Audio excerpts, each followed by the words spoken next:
back, everybody. It's time for some more continuation of our NSL League playoffs. We got CS2 ready to go for some of these colleges and universities. And to take you through this entertainment, it's myself, Seymour, alongside Marky. Marky, how you feeling on this Friday night?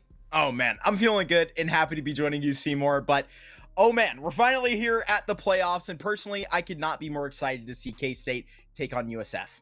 Oh, yeah, we got a schedule ready for you guys for our two matches tonight. Two separate best-of-threes to kick off round one of these playoffs. It's Kansas State Varsity going up against the University of Southern Florida Gold. And then later on down the line, we're going to be looking at Stony Brook Red versus Ole Miss. These are going to be two epic matchups that I could not be more excited to cast over for the start of these playoffs, Marky. But how are you feeling about them? I'm feeling pretty good. I mean, it's been, a lot of fun casting CS2, and I think we finally have a really very important match, right? We're finally to playoffs. A lot of these organizers are still to the, beginning to the middle of their season. So finally seeing some high-level matchups. We're going to finally see who the most prepared teams are in this game. Yeah. And I mean, really here we're starting with a great matchup.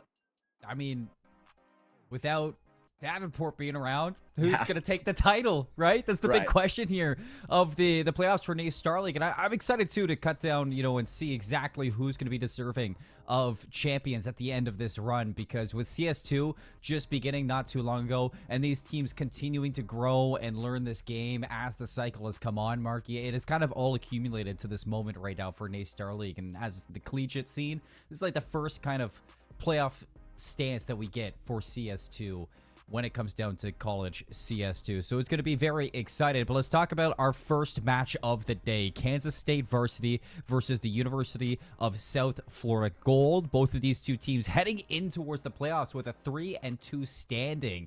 And both of them looking to see if they can get a leg up against each other to move over in towards our second round.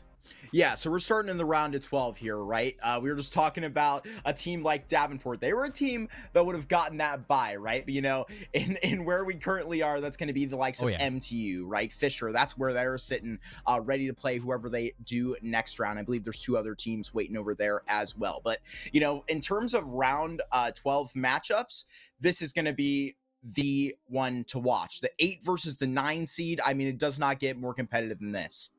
No, both of these two teams right next to each other on the standings or in the seedings heading into it. Let's take a look at their rosters for Kansas State University. We got Buttermilk, Anza, Taser, Twigs, and, okay, I think it's pronounced Jimbeb? I believe so. So. Okay. I apologize if we are incorrect, but I'm pretty sure that's Jinbeb. And then over on the University of South Florida, we got Rift, Jellybrand, Max, Tesla, and Swag Maestro 1. You got to get the 1 in there, Marky. Of course. You got to make sure that the 1's going to be in there because that's Swag Maestro 01 going on. And so this is going to be a big matchup where we're looking at the map set for this best of 3. We get to start off on none other than Vertigo. Yeah, and that's been one that we've seen in the NACE circuit a couple of times. I know an open premiere a couple of weeks ago, we saw that, I think, in both of our series. But, I mean, honestly, on CS2, it's a bit of a comfort for some people, being that it really hasn't changed much just with that overall switch into CS2. Obviously, you've seen the likes of Inferno completely get reskinned, right? It's one that people will feel comfortable on, but I can't wait to see this K-State roster get underway on this map. I think they'll be looking good, but this is one of those ones for a best of 3 that is just so exciting to think about because it's got to be one of your most 50-50 maps in the pool. And so depending on who gets hot when, right, it's really up to the T's or the CTs. Honestly, with the MR12 being a little more T-sided, honestly, maybe you're going to lean towards that. But if we see the defense get off to a really hot start, you could see them probably take it. But we'll see who does, get which side when we get into it. But I mean, that's just the first map. MR12s get really exciting. It's definitely electrifying when it comes down to, especially the playoffs. Not a lot of time to kind of fiddle around with some rounds and you really try to maneuver your way through some strategies. It's go, go, go when it comes down to it. So it's going to be important to see these teams kick off this Vertigo on the right foot. But map number 2, we got Ancient. Map number 3, we got Mirage. So a lot of possible action between these two teams, especially considering they're right next to each other on the standings. You have to think, Marky, that Mirage map number 3 is definitely very possible. Oh yeah, I could definitely see this one going all 3 here in this first series. I mean, we may have to get locked in, but I mean, before we even get there, having Ancient map 2 has honestly been the star with Anubis here in CS2. I mean, recently there was a good poll on Twitter that I was reading with most of the advanced main community, and one of the maps that I saw a lot was Ancient, and that's really no surprise to being these teams' favorites. And seeing it come up in this map too, when again it's a little more, I think you're leaning over towards the T side a little bit on that when you're looking at it on paper, which you should always take into a grain of salt. But in the playoffs, everything is on the table. I mean, the nerves are on. Yeah, I mean, it's a different kind of environment entirely. 100%. This is where your A game is going to be, the shining star of this match. So we got to see who's going to bring their A game to this round 1 of playoffs. But I like that you're talking about, Ancient and Anubis really creeping in towards it. Last time that we were on the broadcast together, we were talking about maps that kind of warmed up to me, Vertigo being definitely one of those, Ancient being another one, and even Anubis has snuck into my heart, surprisingly in my end, because I did not enjoy it back in CSGO. But I'm with you. With the change in CS2 and the changes that we've got, it's definitely been a lot more accessible to, play on these maps at a more base level, especially for a lot of collegiate teams that are still learning them. And it's snuck its way into a lot of these map pools, which has been very, I guess, refreshing. I was like a straight up breath of fresh air when it comes into, the CS, I guess, multiverse of maps that we've had so far. And it's great to see it continue in towards the playoffs. No, certainly. And I mean, I really love that it gets away from the norm. I think that's why people prefer Ancient and Anubis, because while they are the most recent additions, they do stray off the path a little bit. I mean, dare I call them Valorant-y a little bit. It does, like, I mean, it makes me think of, oh my goodness, I am brain farting the map out of my head. But it, oh my goodness, I am just fighting myself about fighting this map name. But there are a lot. I mean, it's the same 5v5 game, right? I mean, you got to take some accreditations where it's due. They're very, very new. And I mean, hey, that's why they are like some of the new favorites, right? They're getting tweaked a lot. There's a lot of new changes, new meta. It'll just bring a lot of really refreshing gameplay, I think, for everybody. I was trying to, think of the map for you, but I couldn't pinpoint what it is, because I've actually had this conversation with Vincent, who people normally, see on the broadcast in place of me. Okay. And we talk about things like the Mirage of Valorant being Ascent, or the Dust 2 of Valorant being Haven, or, something like something along the lines of just those basic stalworthy maps. So when you're thinking of like an Ancient or an Anubis, when you're like in kind of one-to-one relation to each other, I would kind of put like Anubis as like a Sunset, like the newer map that people don't really know, but they're slowly learning and, growing in towards. And then Ancient, I'd even put it down the lines of like an Icebox or something, where it's like, it's like a really weird kind of like I don't even know how to put it like you do, but it's like those one-to-ones that we probably shouldn't even be talking about this right now, Marky, because I know that the Counter-Strike community is going to be mad at us for doing this, but it's true. It's true. With the change to MR12, it just gets all the more familiar, and it's nice to definitely see some change in variety into a game that we have decades of experience on.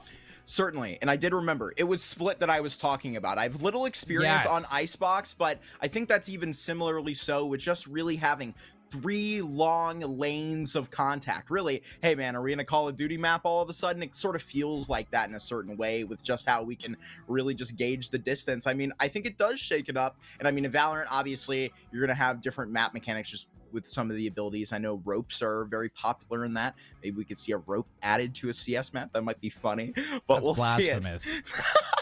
I might get tomatoed off of the stream already, man. The games haven't even started. Get this guy out of here. All of a sudden, you're just going to see the hook come up, draw you off camera, and we're never going to see from Marky ever again. Man. Gaben's coming for Marky as we speak. But for folks waiting for us right now, Kansas State University, University of South Florida, getting ready to start. It's going to be Vertigo, map number 1, And very interesting enough to this one, Marky, is that these two teams being side by side on the standings, the road doesn't get any easier after this, because the winner of this best of 3 goes on into round number 2 to play off against the Michigan Tech Huskies, the #1 seed in the playoffs. So when you're kind of looking at it for two teams who are, you know, seed number 8 and seed number 9, Marky, heading in to go play seed 1 after this, yeah, you would want this to be as comfortable a win as you could possibly get, would you not? I think so. I think you're going to need to try and like drive up the confidence as much as you can.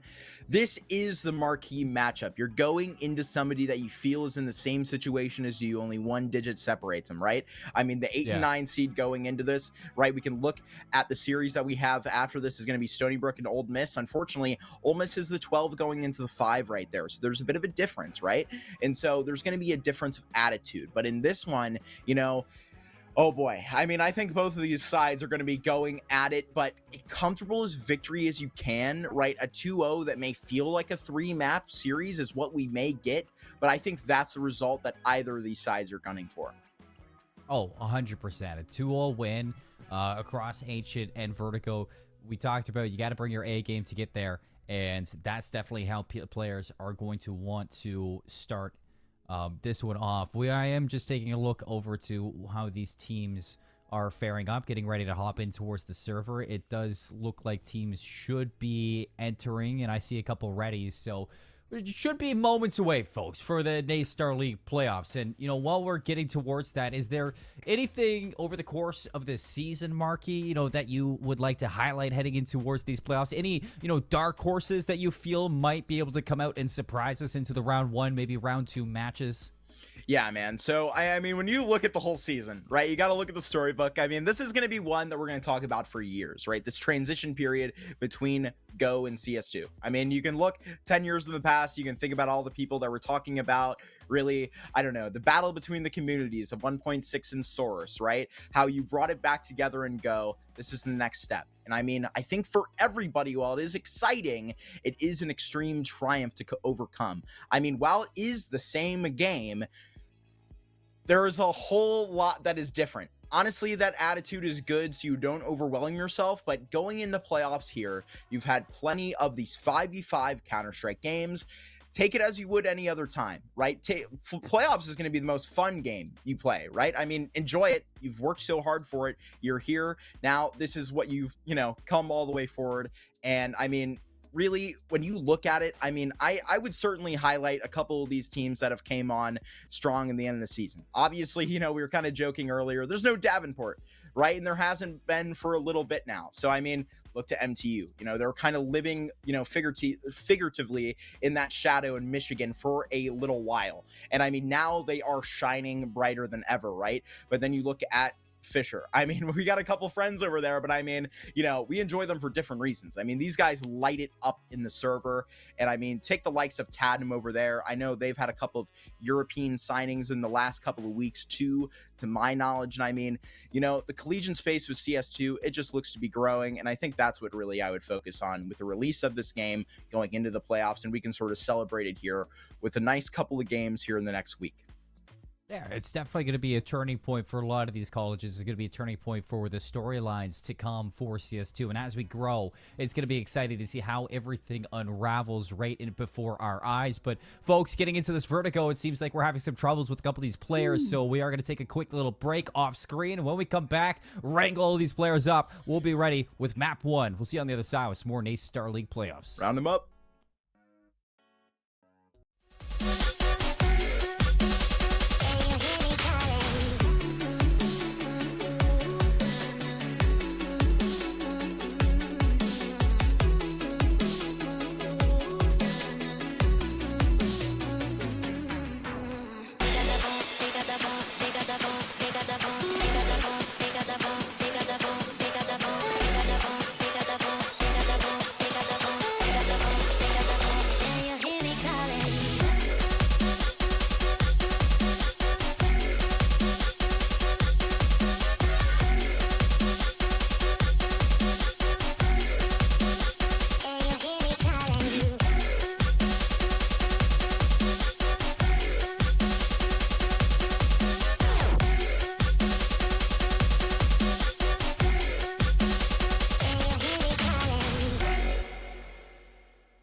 Welcome back, everybody, to the playoffs. It's time for Vertigo, Kansas State University, University of South Florida, going head-to-head with the Pistols already. My name is Seymour. With me is Marky, and it looks like our T's are already having a little bit of a struggle fest here in the Pistols. Certainly so, but they've audibled right over to the B site, wide open, and now they've got the digits in, but now South Florida, they're going to be having to break right in. Buttermilk and Shu, they have already gone down, but now the fights are underway. Yeah, Max looking to head this one out. Jellybrand not too far away. The CTs, the USPs just continue to push over these Kansas State players, and that is a near flawless retake, only losing out on those two members, Swag Maestro and Max.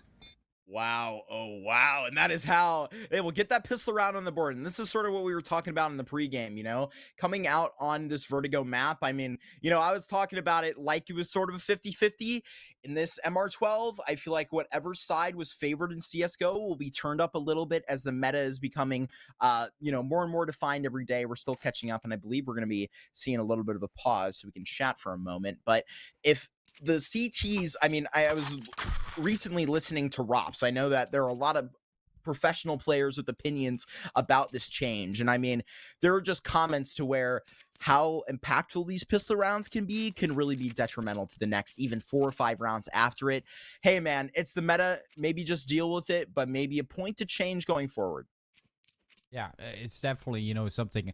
I think there's a lot of growing pains that a lot of teams are going through with the changeover towards CS2, Marky, and that's just one of them. So as it kind of piles on and goes in, I like to look at it as it's more so, you know, just adjustments you need to make rather than growing pains. But I'm sure, you know, and everybody sees it, lots of differentiating opinions.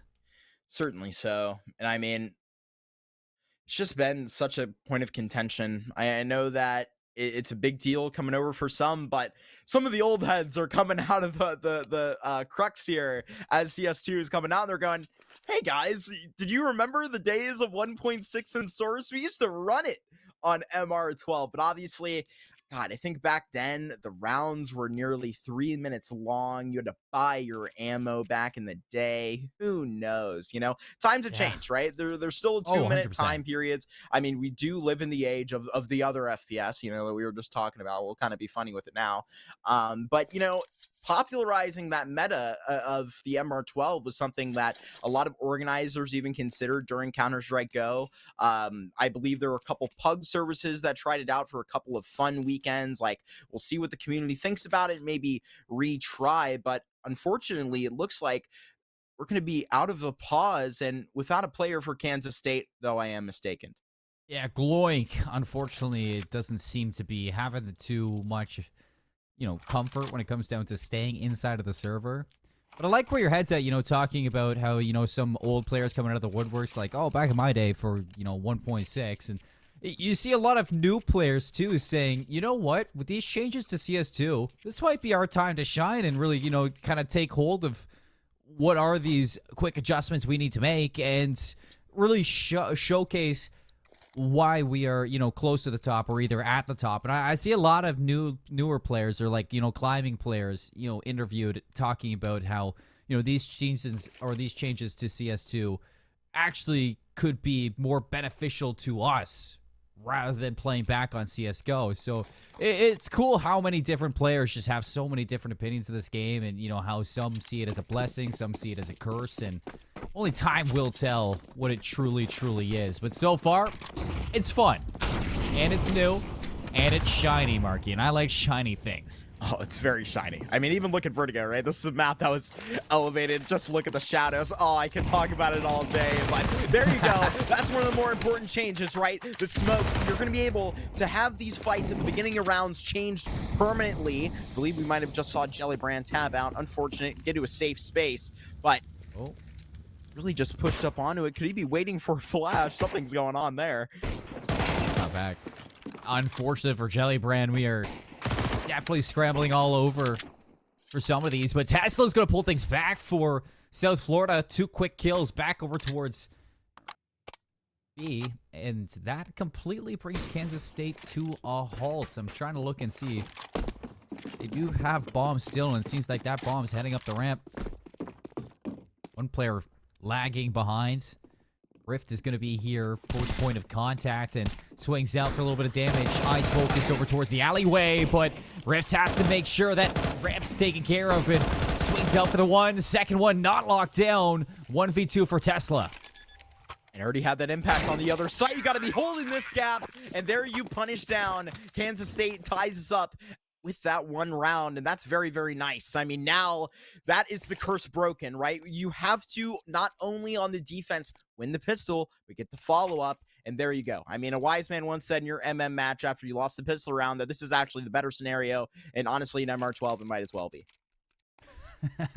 it could possibly be the better scenario, for sure. Unfortunately enough for South Florida, you're definitely going to be, I guess, feeling a little bit on the worst side of that one, considering what happened to Jellybrand with that MP9. Definitely leaves you at a lesser position over towards A, and a little bit vulnerable. It seemed like Kansas State, as soon as you lose your players over towards B, they took control of that opportunity back on the other side of the map, and they push out ramps, they trade effectively, and it's just a well-placed smoke with a little bit of a gap that scout can really, really hold. No, certainly so. And I mean, you love to see the scout get some action every now and again. I guess we just saw Jellybrand reconnect. Maybe we get this thing going here in a moment. But yeah, man, I mean, you got to get up on these forces, and I mean, you're not even going to shy away from it, right? Get up that MAC-10 on Twigs too. Now that you're not going to be able to afford that Galil on him, what even a fault it is. I mean, send the MAC-10 in to do the dirty work. I mean, it's one of my favorite things to do when I was in my playing time, because honestly, you can just go crazy with it. So here we go. Round number 3 to separate this beginning. This round over towards South Florida, immediately brought back from Kansas State in a 1v2. Now looking like it's all gas, no brakes over towards B. First one in. That's a kill for Taser. You can definitely see South Florida looking to find an exit from this one, but Twigs doesn't want to let that happen. Run it down with the MAC-10. A little bit of cha-ching now for Kansas State to grow their economy with this bomb down. Doesn't seem like anybody's getting through. Just holding the angles like this we were just talking about, just pressing your advantage. Now you even have a little bit of a shadow one in this instance, but I mean, oh my goodness. You see Kansas State get into the site there. I mean, really just guarding against these exit kills that even you probably don't even risk if you are South Florida at this point. I mean, Kansas State, they're really just running into what feels like a complete USP buy. I mean, there was hardly any resistance right there with the force. I mean, I'm all for, you know, giving it the good old college try, Marky. When you look at South Florida going into this one, they buy full armor for Jellybrand, you know, a light armor for Swag Maestro and Rift, the Deagles, and, you know, SMG. It's definitely something you got to think about, that even though, you know, CS2 is throwing money at you like crazy, you still have to consider that that is a really smart save for South Florida. Certainly is, because now, I mean, you did go for that round in the previous, but you're exactly right. They knew the nerve, they knew when to get off of it, but now there is an aggressive start to the other side, set straight up A, and this is basically an acceleration ramp straight up. There is your entry. Here is Twigs. Hot to trot on the AK, the flash right above him. South Florida, they may just fight him off for a moment, but that bomb plant should go down. Yeah, no access right now from South Florida. It's got to be some heroics off the Deagles. Shots to the wall do connect, but it's only minimal damage on the Twigs. Kansas State ping-ponging from B to A from round to round. Now bomb's going to be planted. Full post plant set up. Plenty of utilities still available. A couple flashes, a couple smokes, and Molotovs. And you look at Ansu just sitting back at sandbags, picking away with the scout. And these ARs should be able to collect the rest. Jellybrand is going to find one kill for South Florida, but you might think that is about it. Oh, and Taser up above will put him down. Unfortunately, Glowing did go into the ground, but that is just one man that had to fall for Kansas State to find 3. What a great start to their T side. You couldn't ask for anything better after losing the pistol round. Unfortunately, it comes off of the downfall of Jellybrand in round number 2, but that's something that South Florida really needs to just erase from their memory. Goldfish brain, you know what happened, it's over, go next, and need to see this team pick themselves up now with these rifles in their hand. Certainly so. And now, maybe a bit of a more modest approach into things, as now South Florida finally has a response, but with utility, and it's backed up by those premium rifles. But you see, like, the Tesla. Oh my goodness. You see Jellybrand. A lot of these guys, they're not going to have all the smoke. So when you use them, what an angle. it's got to be impactful times. And there you go. The Tesla does go down, maybe the weaker of the utility bunch, but that's a big hole to exploit. And now Twigs is knocking at the door. Swag Maestro just tapped out of things. That's a clean headshot. That's all three for Twigs as well as Ansu. It starts off with the kill of the Tesla, and it just continues to snowball out of South Florida's hands, Marky. That's going to be 4 rounds in a row, as you already see these South Florida members is looking to save these rifles once again. But, I mean, eventually you have to consider that, you know, maybe Tesla being on such an aggressive angle, he needs some backup in that situation. He needs somebody to watch that boost and ultimately give a couple different options for Kansas State to look at rather than just hunt these players down. But speaking of hunting, here we go. 2 members looking to stay alive, and down to just the one. Jellybrand might be able to get a little bit extra cash with this SMG, but will he be able to take maybe this Galil?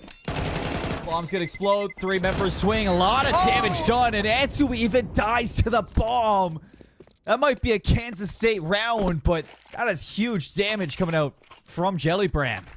Oh, man, that is just brutal. Even the bomb taking out the player currently in the fight.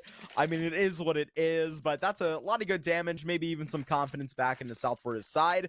But now you're in a position again where you can go for sort of this half buy, but really, you gotta try a different approach. We've been able to talk to a lot of these advanced players, right? And I mean, when I do, I really like to ask the question of, you can't be throwing away these USP rounds anymore, right? The one upgraded pistol buys. How do you get creative? Because in these rounds, right, we're already 5 in to 6 now. And I mean, just like this, it can be flipped on its head. Like, this MR12 goes so fast. This is a sprint turned into, oh my goodness, they just finished the race right there. My gosh. I mean, it's just definitely a talking point that you and I had last time I was on the desk, was that MR12.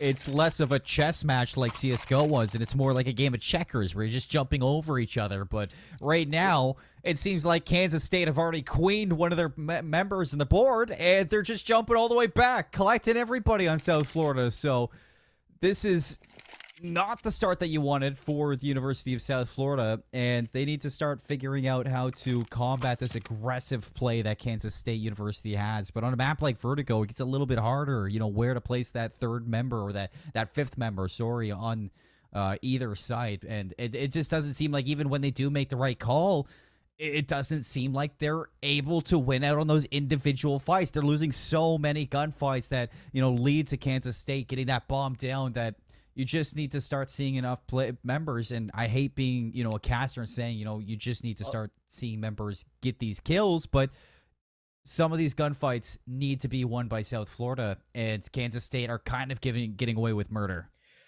I couldn't have said it better. I mean, I'm sitting over here flabbergasted. Unfortunately, the struggles do continue for South Florida elsewhere, right? They're dealing with some tech issues round in and round out, unfortunately, with one of their members that looks to have some trouble reconnecting to the server here, which we may be in a prolonged pause for. But I mean, Seymour, you know, you've seen these guys try to overcome it. I mean, you see a start of, I believe it was round number 5 when they were more equipped in, or it was round number 4 where they had their first gun round, and you really see how the start of the round can just be pump the brakes when you have the utility. And honestly, the recipe starts there, and they got really good chances into it. Obviously, I believe that was the round that Jellybrand may have crashed at ramp. So honestly, it's just the little things, you know, we were talking about it before.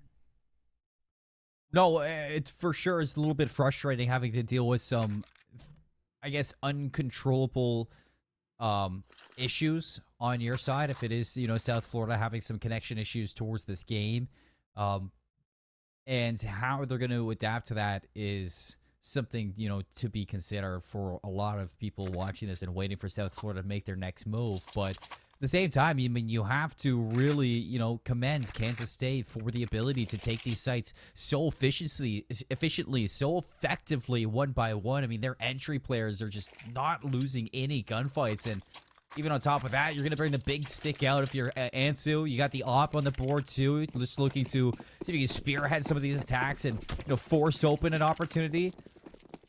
This is a good move for Kansas State off the back that we said that if you want to go up against Michigan Tech, you want to make this look comfortable, and so far they look comfortable. Starting us back out at that ramp, and now this is exactly what we were talking about, right? You're able to get this utility out, pump the brakes on it. Kansas State now forced to play your game a little bit. Now damage through on both sides, and unfortunately, Kansas State, they lose their first member. Yeah. Losing out on Taser, that's a lot of aggression gone. He normally has been the first member in for Kansas State, but you look at the damage done to Max, and one bullet, it could all be done just like that. Tesla's gonna open himself up and not gonna miss that opportunity. Elsewhere, Ansu's gonna find a second one. That's 3 unanswered kills from Kansas State to open up B to get this bomb planted. It's like they're forcing their way into the site right there, just slowly and patiently, and even just drowning out those kills through the smoke. And yet again, you have a South Florida. Now get that kill back. You may actually, I don't know if they have a kit on them. I don't know if you can really justify this attempt with that one, but Anshu, he's just going to spot that player in mid, and this should surely have that white flag waved. So no kit means that is just not possible for these members. And there's just no time. You don't know that Ansu is so extremely low on 16 HP. Buttermilk 15 HP. That was a very doable round. And it seems like Kansas State, with how rich they are, they're still opting into maybe punishing a couple of these players. Already the op is repositioned over towards Sandbags. But South Florida, they want nothing to do with it, Marquis. And I don't blame them whatsoever. So that's a 6th round for Kansas State University and a big win to just continue this success since round 2. But something we didn't touch on at the pre-show that I was just looking into, the history of Kansas State actually comes out of the same group as Michigan Tech. And their round 1 game all the way back in September was to the Huskies, where they lost 2-0. This team has come a long way throughout CS2 in growth, and I'm sure they want an opportunity to get their revenge. No, certainly. And I mean, looking at the lineup, right? I mean, a name that we've been missing from the K-State lineup this season has been Mild. A little fun fact, the brother of Buttermilk, obviously now leading the roster. And I mean, this is a guy that has a main advanced experience in the ECA circuit. So I mean, obviously picking up and moving on without him in the coaching slot is going to provide a lot of insight, but you're going to need to find your firepower elsewhere, and they have, right? In Taser and Ansu, even in Buttermilk. Boink has been doing some work, and now they're going to send it up A and try and show that off. They get the break stopped down over towards B, so we go to A, and Taser is leading them to the promised land.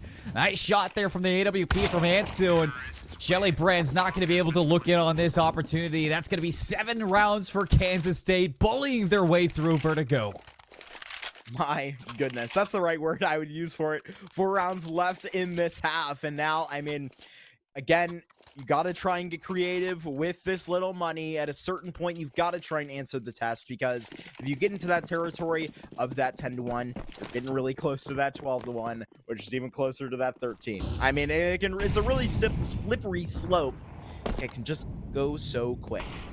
I think this was a little bit expected, seeming as Vertigo was the Kansas State pick, but I wasn't expecting South Florida to just wither away. See if these issues can stabilize soon, as that is a huge kill from Tesla. Now the biggest issue after getting these first bloods that we've seen from South Florida is just staying alive after the fact. You need to see Tesla not get over egregious here with the 6 HP.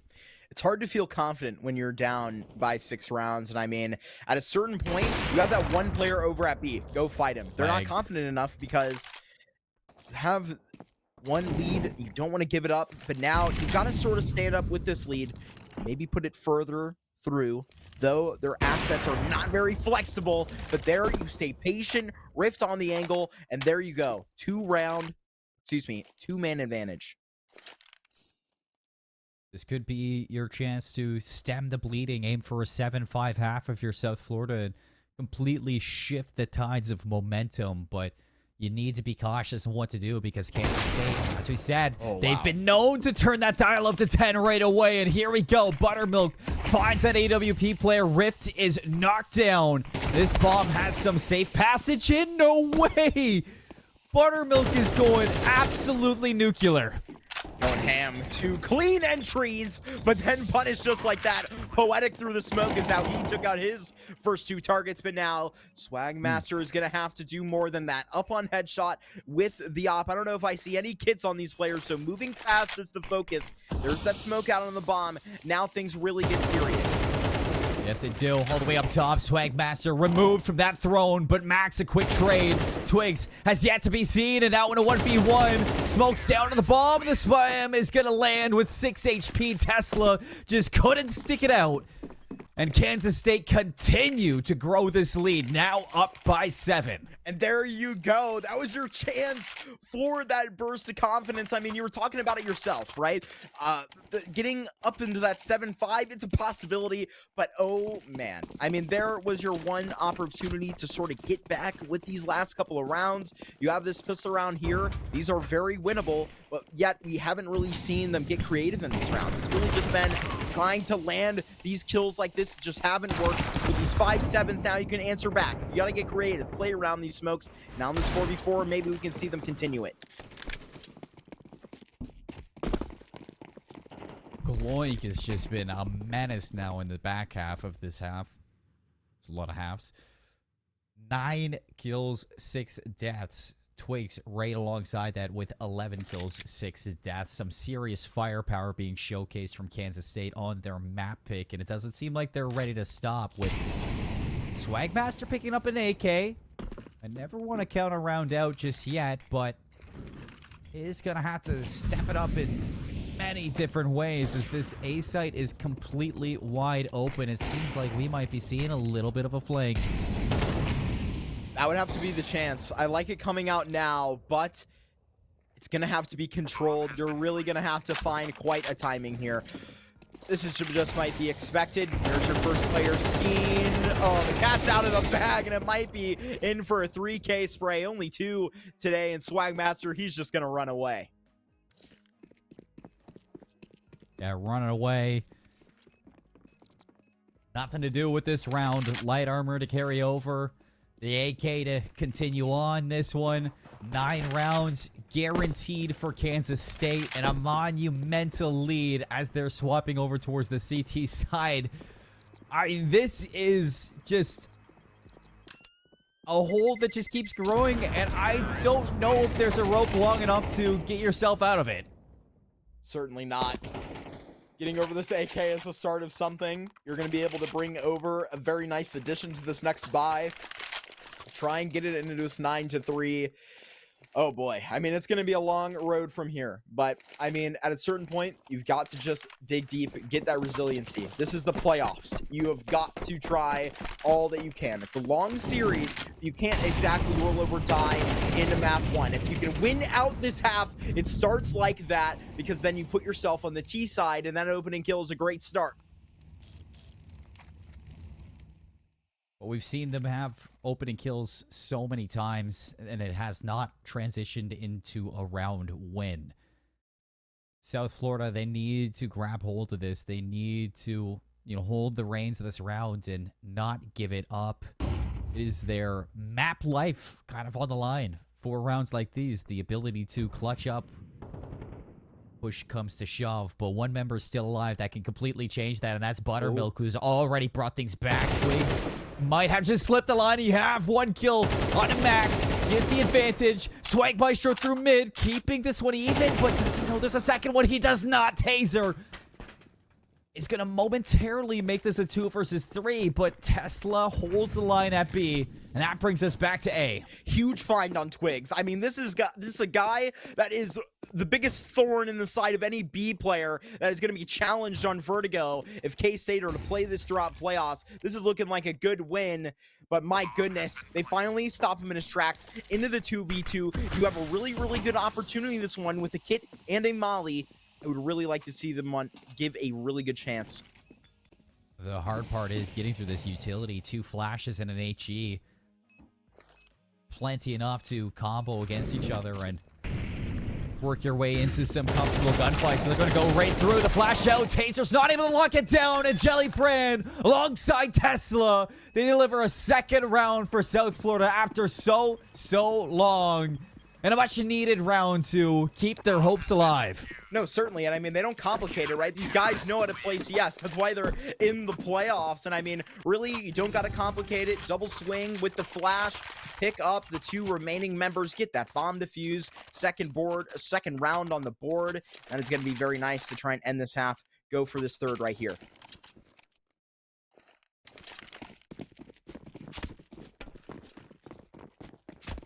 I think a big, question is, how does your T side look, South Florida? Because this might be your last chance at closing the gap as far as possible before this game gets even harder. So Kansas State putting themselves in a really good spot for Vertigo, and they make it double digits. Twigs on the boost up. Haven't seen this just yet, and I'm not sure South Florida will be ready for it. Tesla's watching. Yeah, he's ready for the danger angle. A lot of damage done for him. Gonna get punished on it. So their tricks aren't gonna really be a ruse at the start of this one, but the molly will be. Good damage back onto Max. Actually, very good damage. Down to 5.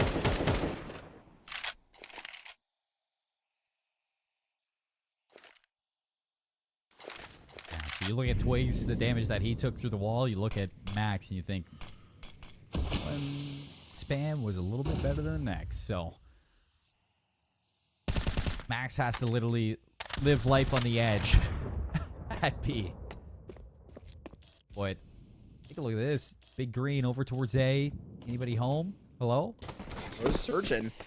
Oh, but there is your answer. The knock on the door is actually at the back, and it's at B. They are in, but there is Kansas State showing you why they've had so much success in this thing is because they can trade successfully. Very good timing on the rotation by South Florida, but they know there is this ghost in their past, and he's coming in elevator. Oh no. The whip, and it's just exchanged. So still a chance in this one, but Ansu, that's the biggest distraction. 22 HP and 12 HP, but it's going to be Rift to land the shot onto Taser. It's all down to Twigs. 22 HP, bomb planted. And no kit to worry about. Swings out, but it's seen. There's a small little gap, and Jellybrand takes advantage of that. There's going to be 3 rounds for South Florida before moving over towards the moving over towards the T side. Definitely not the half you were hoping for if you're a fan of University of South Florida, but it is the half that you have to deal with. Certainly is, and I mean, you're going to take what you can get. 3 is all that you have. Going on to this offensive side, you can get the same sort of thing cooking that Kansas State did. I don't know if it's in the plan to drop the pistol around right now. Not sure that you can afford the opportunity on that, so flawless would have to be the standard. Flawless for sure. Has to be the case for these members. It seems like it's going to be full steam ahead, up ramp over towards A, and it looks like Kansas State have a little bit of an understanding of this. The rotations are going to make it in time to fight this head on. It's going to be a 5-on-5, but a nice shot there from Swagmaster. Dinks Buttermilk all the way down to 14. Oh man, shots popping off. Now, K-State, they can stand up. This is their pistol, and just like that, knocked out of the map. 2v2 just like that. It's poetic. Knocked right out. The Tesla from this angle has been so successful. One more headshot. He's staying alive. And so is South Florida coming right back into this round and hopefully right back into the game. There's a reason I love pistol rounds, Marky. It's because just on a dime, things can change just by pure gun skill, pure aiming at that. You don't have to rely on, flashbangs or smokes or Molotovs for the retake. It is just down to what's in your hand and how well can you shoot it. And right there, Kansas State, had the advantage. South Florida pulled the rug from right out of them. And that's an important round to take yet again, the pistol here on Vertigo. However, back on the last half, on their CT side, they did the same thing. Round 2 wasn't so fortunate this time with Jellybrand ready to go. He's going to open up with the first blood. Flash right back in, knowing that there's got to be pressure given back. You got to paint the illusion of the defense, even with, just a couple of deagles. You have a Nova up on Ansu. Love to see that get tricky. Really have loved to see these shotguns just have a second life in this game. But honestly, it really gives rounds like this a lot more life to them, a lot more nuance when you can get up. Pull those more expensive upgrades, but right here, even with the MP9, around a similar price tag, you can get active like that. There's your opening kill. There's your secondary as well. 3v3. Gloink extremely weak. So is Rift on the opposite end. For these T's, they're just going to drop this Mac 10, drop this smoke, and see if they can drop the bomb. 38 seconds left, Marky. Oh, you look at what South Florida has, sorry, what Kansas State has for the retake. Not really much, just one flashbang. So, can it be enough to break through these smokes, break through the glills? Let's see it right now. The shotgun will break through, and it does have success on to 2 players. Twigs coming in as well. Jellybrand, 2 kills to the name so far, is going to have the plan, but shut down by Twigs over at A, continuing the success, and South Florida will find 5 today. Yeah, just continuing the topic that round number 2 of the half just doesn't seem to be on the menu for South Florida, whether it's on the CT side or the T side. So that's double digits gain for Kansas State off some heroics out of Ansu with that shotgun. And that's going to lead into what could be the downfall of South Florida on this map. So what can they put together to see if they can stop this momentum once again? 2 Galils, some strong utility on a couple of members, but when you look at the firepower behind it, definitely not going to be able to go toe-to-toe with these CTs. It's got to be some magic. It's got to be something good, and it's Buttermilk getting run down by the Maestro himself. Now this is a little bit of the attention that they got in the first half. Getting a little bit of your own medicine just with the aggression like that all the way in ramp. That upset of a round may just be looked to be turned around. It's M4 down on Sway Maestro. That was recovered off the body of Buttermilk, and Gloink getting dropped down to 12 HP. He's going to toss that over towards Ansu. So M4A1 still definitely going to be a factor into this one, and Gloink thought he was going to do something egregious with the shotgun. But Jellybrand not going to allow that to happen. Smoke going down. Angsu's able to connect with 2, but in retaliation, Tesla and Jellybrand make this a 1v2. But take a look at their HP, Marky. 26 on Tesla, 44 on Jellybrand. Holding the angle, looking away, but turns back just in time. And Twigs beheaded. 5 rounds for South Florida. Finally they get that up, and Twigs would be the man you want to have in that situation. But you're right, the angles are just so much better. Now K-State, they got to get creative. Oh boy, he's dedicated to what is, honestly, it's much more than the bit. I mean, this Novo was even carried in the last round. They're really looking to find some success with it, but we know that these guys can have success with the Deagles.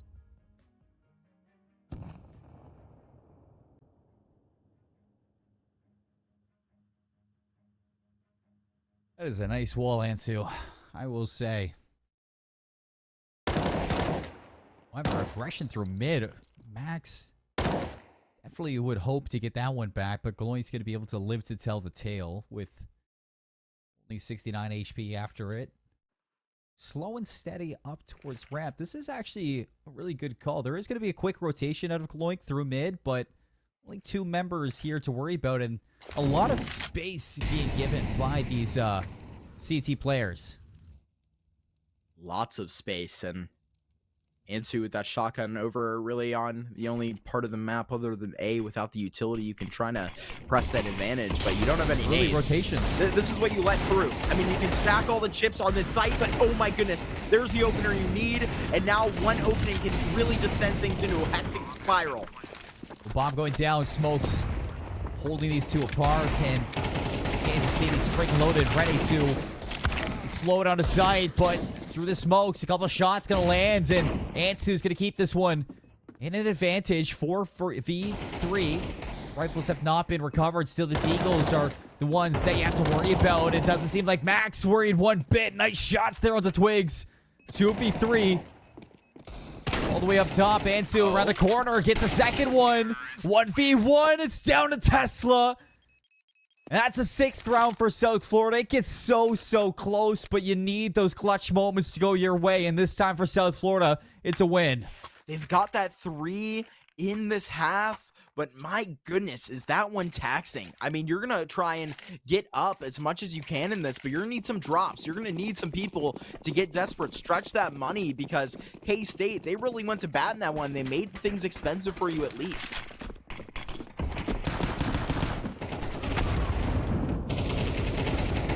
And you keep it up. Big question here. The CT is just getting cut to pieces until Rift makes something out of nothing there. Couple kills for himself. Brings it down to Gloink and Ansu. And Max seems like he's already on the case to see if he can lock a few of these players down as they exit back over towards B. Gloink just lurking. It seems like an audio cue was heard, so gonna have a sight set for mid, but Max doesn't really have to do much except watch this cross. Just waiting his chance. Real work is going out below him, but Gloink, what a find on the timing. Gonna upgrade as well. But now Ansu in the right place, right time. This is it. The flash over and Seymour. This is how it comes down. Seen this before. And it's always gone the way of Kansas State. And it looks like it's gonna happen yet again. Was a stark advantage for South Florida. Gone in the blink of an eye, starting with that kill from Gloink through mid, picking up that rifle, and it ends with Ansu just going absolutely huge in those individual fights on site, isolating with those smokes, and making the most out of that M4.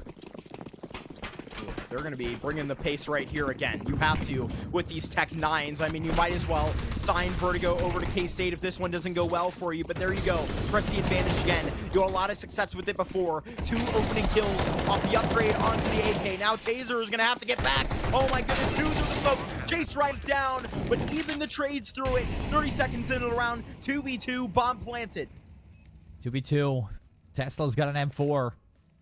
The Twigs has the op, so both of these members, they need to stay down. Jellybrand with the Tech 9, definitely not going to feel the most useful, but has to make it work. There's a smoke for Twigs, so they could definitely drop that one. That's going to bait Jellybrand. They just run it down. Tesla's going to land that shot, and through the smoke, it is going to be a hit for Twigs, but not going to be able to get the defuse. Again, just clutch rounds non-stop here on Vertigo.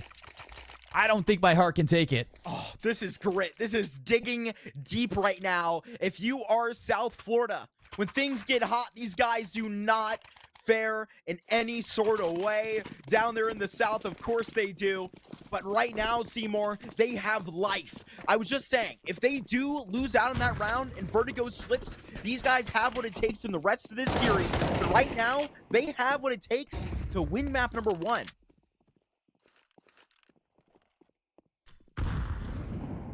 Oh, and if that happened, I mean, how frustrated would you be if you were Kansas State University? Just barely losing out on your map pick, and Buttermilk may have just lost out on some timing, making so much noise over towards scaffolding, has to exit, has no clue there's already a member up ramp, but it doesn't seem like South Florida really want to dance with this at all, because although we've seen South Florida with so many advantages, I mean, they've known nothing but pain when it comes down to these clutch losses. Buttermilk, the timing. That is going to be a lot of information gained. Favors South Florida, though. These guys can't drop back. There's that kill on the other side. Oh, it just all crumbles down. One in front of the other. The timing, the little things come back to bite them. There's one kill back, but even below, Jellybrand, you're all alone. And there is another one. Can pop the heads, but Gloink can too. One more separates Kansas State from Ancient. Extremely smart from Kansas State, and, you know, a state where they've finally been, you know, losing a couple rounds to the South Florida team. They recognize this space that they have over towards A. Over towards B. They continue to push that space and experiment with how much they really have, and they get into so many key spots to watch that exit, and as soon as the execute over towards A fails, everything falls into the hands of those members holding so many power positions, and heading in towards match point for Kansas State. It's just like it looks like it's easy pickings for Twigs, Marky. Easy Pickens indeed. Yeah, that dominance on the T side, bringing it on. The defense has been patient, but now it's a shooting gallery, even going through the plywood.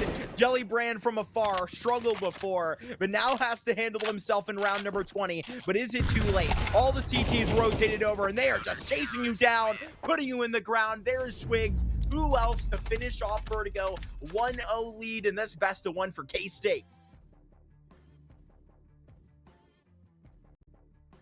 As expected from the start that we saw, what was an early lead grown from Kansas State just continues to steamroll and snowball into what was an unwinnable situation for the side of the University of South Florida marquee. And on the map pick of Kansas State, they look extremely polished, extremely capable at continuing to make that look like their possible home for future CS2 matches as well. But kind of begs to differ. I mean, to talk about the second half of that game for, South Florida, it seemed like a couple of those issues early on were kind of starting to get figured out. It seemed like they were starting to find their stability in that match, and you were seeing a couple of those players have some impactful moments, but it really came down to those key clutch scenarios that they just could not wrap their heads around.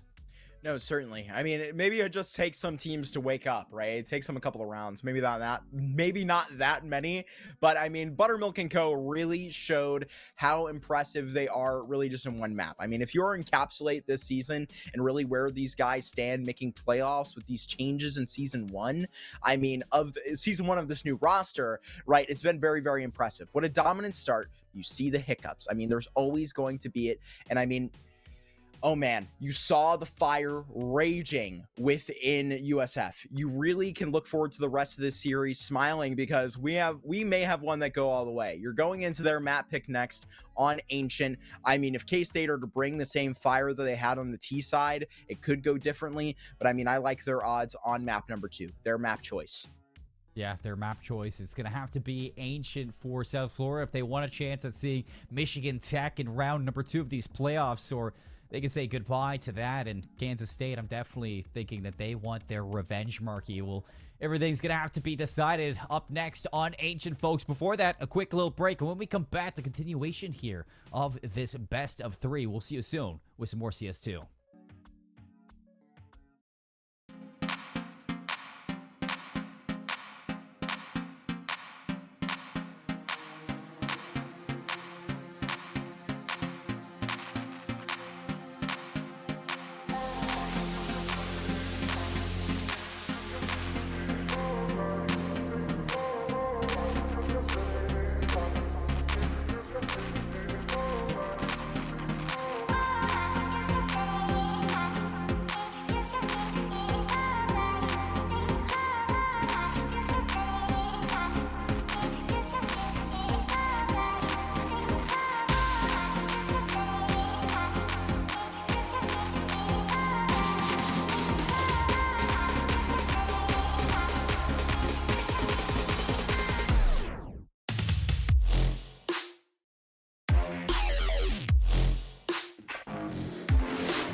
Welcome back, everybody. And I know this might be a little surprising, but we are already into Ancient and round number 1.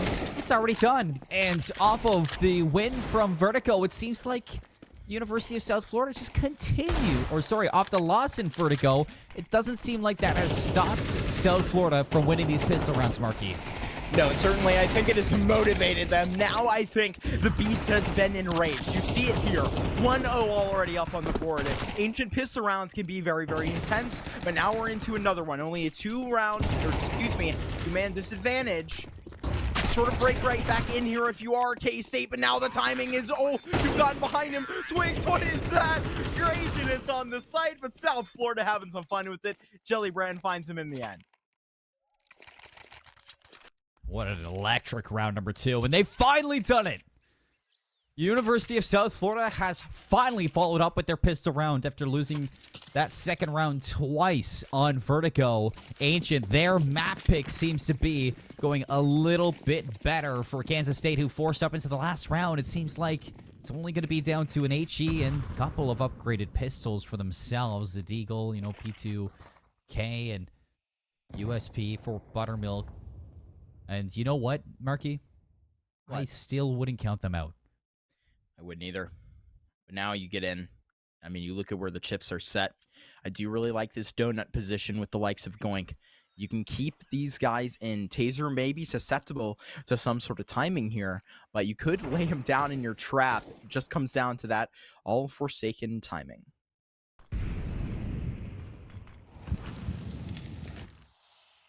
Molly's going to keep them at bay. He slowly rips entering Donut. Who's going to be here? It's going to be Gloinkin. Just like that. That's a rifle down. And he giving it over towards Gloink. That is a dangerous member to be finding these upgrades. And he wants more. He's going to get it. Almost a second one into Tesla. But taking down Max, that is more than enough to be seen. Taser almost gets away with something as well. But it seems like South Florida has made their way onto the bomb site now.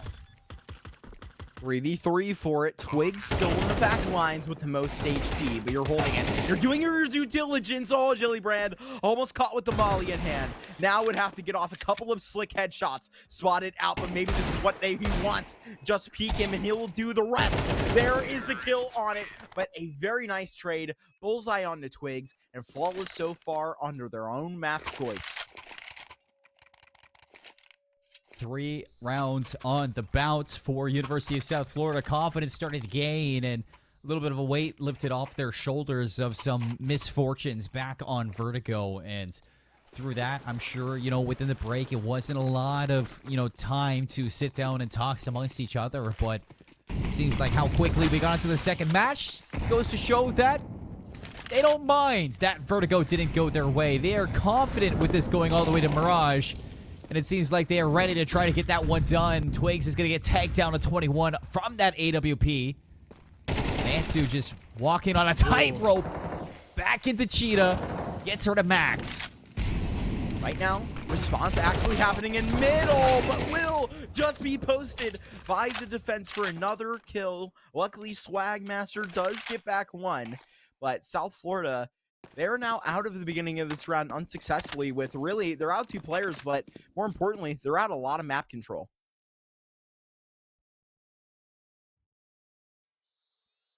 At a map control 3-0, looking to be where, you know, University of South Florida might find their break, as Twigs might be down to 21 HP, but Taser's going to be the one holding off the site.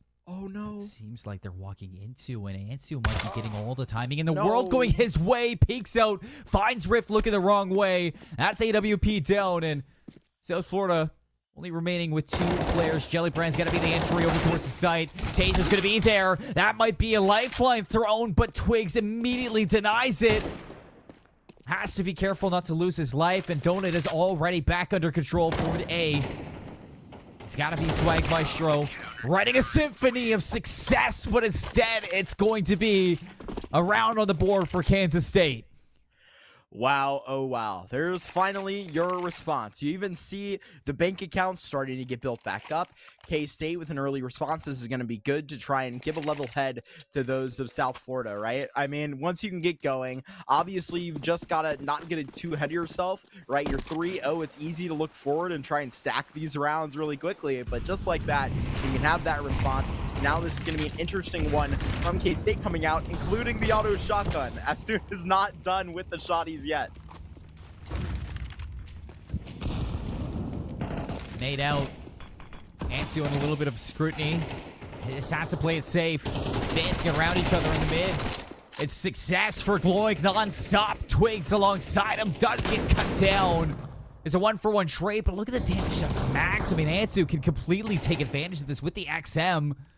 So immediately, I mean, South Florida going through Cheetah, that is a complete write-off.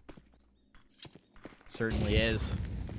Now, right back in the middle, though. And this is what we were kind of talking about, right? Before the game when we were joking about, you know, sort of comparing. Honestly, it wasn't even a joke, right? We were comparing it to Split and really just getting those 3 lanes up into it. You're seeing middle sort of being split apart here. You can try and be bothersome over in towards A, but really it just allows for so many flipped opportunities at the same time. Your smokes don't last forever, and there is a very, very nice kill for the defense. Extremely nice for the CTs to bring this one back, and 4v3, I'm sure they're feeling the utmost confidence after how many times we've seen them transition round disadvantages non-stop on Vertigo, and it seems like Jelly Brand going to get an idea of Ansu, but did they know he's going to be already on site with the backup from Buttermilk playing complete distraction. The XM couldn't ask for a better weapon to have in that moment. It's all down to Rift, but he has no idea Rift is being washed by Taser from CT spawn. 2 rounds in a row for Kansas State. So back in the day in CSGO when, you know, we were still wanting this, oh, can we really just add one more slot in that little wheel to add the A4 and the A1S, right? A lot of these Cave/Cheetah players would really go for the 30-rounder, you know, go for that higher fire rate that features on the A4. But now that we are in CS2, you do have that feature finally. But I mean, why would you go for the A4 in Cave when you can get the auto shotty?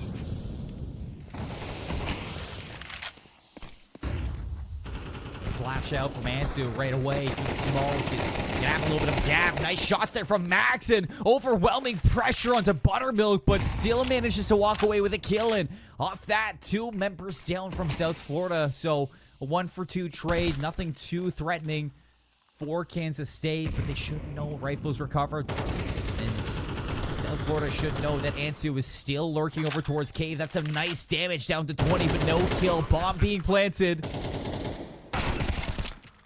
Oh my and Gloink's gonna find 2. That is so unfortunate. Max is gonna continue to just do as much damage as possible. Only 3 members gonna drop from Kansas State as they tie us up.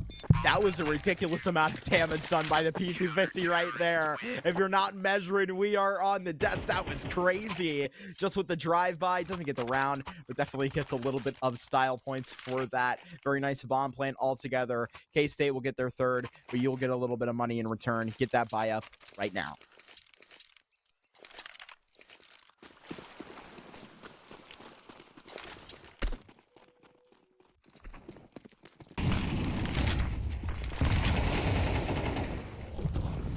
Blocked off. Seemed like South Florida would have let off the gas anytime soon, and Tesla's going to be able to refrag that onto Twig. So 4v4, Taser makes it a 4v3, but we keep on going, frag for frag, and down to a 3 versus 3. Only 1 player to worry about. It's Gloink. On default, swings out, and it's again a 1-for-1. 1-for-1 indeed. Both these players going to be trying to wrap in here to middle, likely to try and come up in a donut. There's been a flash to that position now, but really just trying to consider if they should even go for it, really being wary of these players that might be close. There should be a kit that is able to be picked up at the entrance of it, but now Ansu, maybe the timing that he needs. Going to be able to catch the back of 1, and that's easy. 2nd player spotted now, a golden opportunity. Now, with that 1 missed shot, you swap back out on to the AK. Now jumping out of the smoke, you really just got to be tricky with it. But there you go. Rift with a nice flick to secure South Florida that lead once again. That's big from Rift. I mean, if you are looking for anybody from South Florida to step into a spot to make that difference for Kansas State, or sorry, for this South Florida team, it has to be Rift. Back on Vertigo, he was making so many impactful plays, whether it came from entering or clutching up those late rounds to keep them inside of contention. Showing up there, winning a big 1v1, bringing South Florida back in towards the lead. That is a big moment, and now they can look to expand with a lovely play shot there from Jellybrand. Dude's not going to be able to see Max, and almost gets a kill with it. That got a little bit scary. This is so hectic right now. And there is the kill finally back, but it goes back and forth. 2v2 just like that, turning with 2v1. Twigs flipping the round on its head just like that. And now you're all up to Rift again. The man that sunk us back into this fourth right now has the bomb and has the op and an entire kit of nades. So really the world at disposal for this man right now as he looks to just truck it on through middle. And just continuing to press on. 2v1 Rift yet again. Gonna have to be that differentiating player, and slowly into Donut. Somebody's gonna be watching this, and Rift not able to put that shot on the marker. Gloink just being an immovable object towards Donut, non-stop being the thorn in the side of South Florida. Oh, and it's just so ridiculous. I mean, we even remember that opening kill that Jellybrand gets in middle, just walking up. I mean, that's an opening on a Donut, right? Maybe you're not expecting that re-aggression that comes through, but it is just disgusting from Twigs. But now you're all tied up at 4 apiece. Hey, man, this is what we were kind of expecting towards the end of that map number 1. We maybe even saw K-State get a pretty good chance at a comeback, but now they've carried it on here into their map pick. We're back and forth, but honestly, they're breaking right in again. Wow. And this may be looking good. Bomb digits to be slapped in. Absolutely brilliant coming out from these guns. Tesla with the recovered FAMAS is going to be able to keep a small advantage for a moment for South Florida, but lots of damage on the Gloink. You say the same about Tesla as well as Jellybrand, and that HE is going to force them out towards the open. Is even going to confirm the kill onto 1, and that's going to open up Gloink to swing it out to take down Tesla. That lead that was cut down by Kansas State has now turned into a lead of their own, Marky.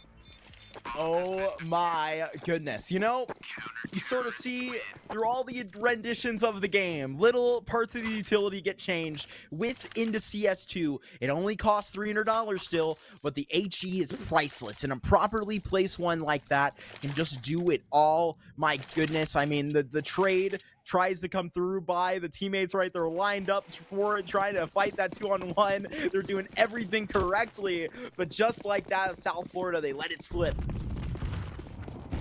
Just like that, it's all gone.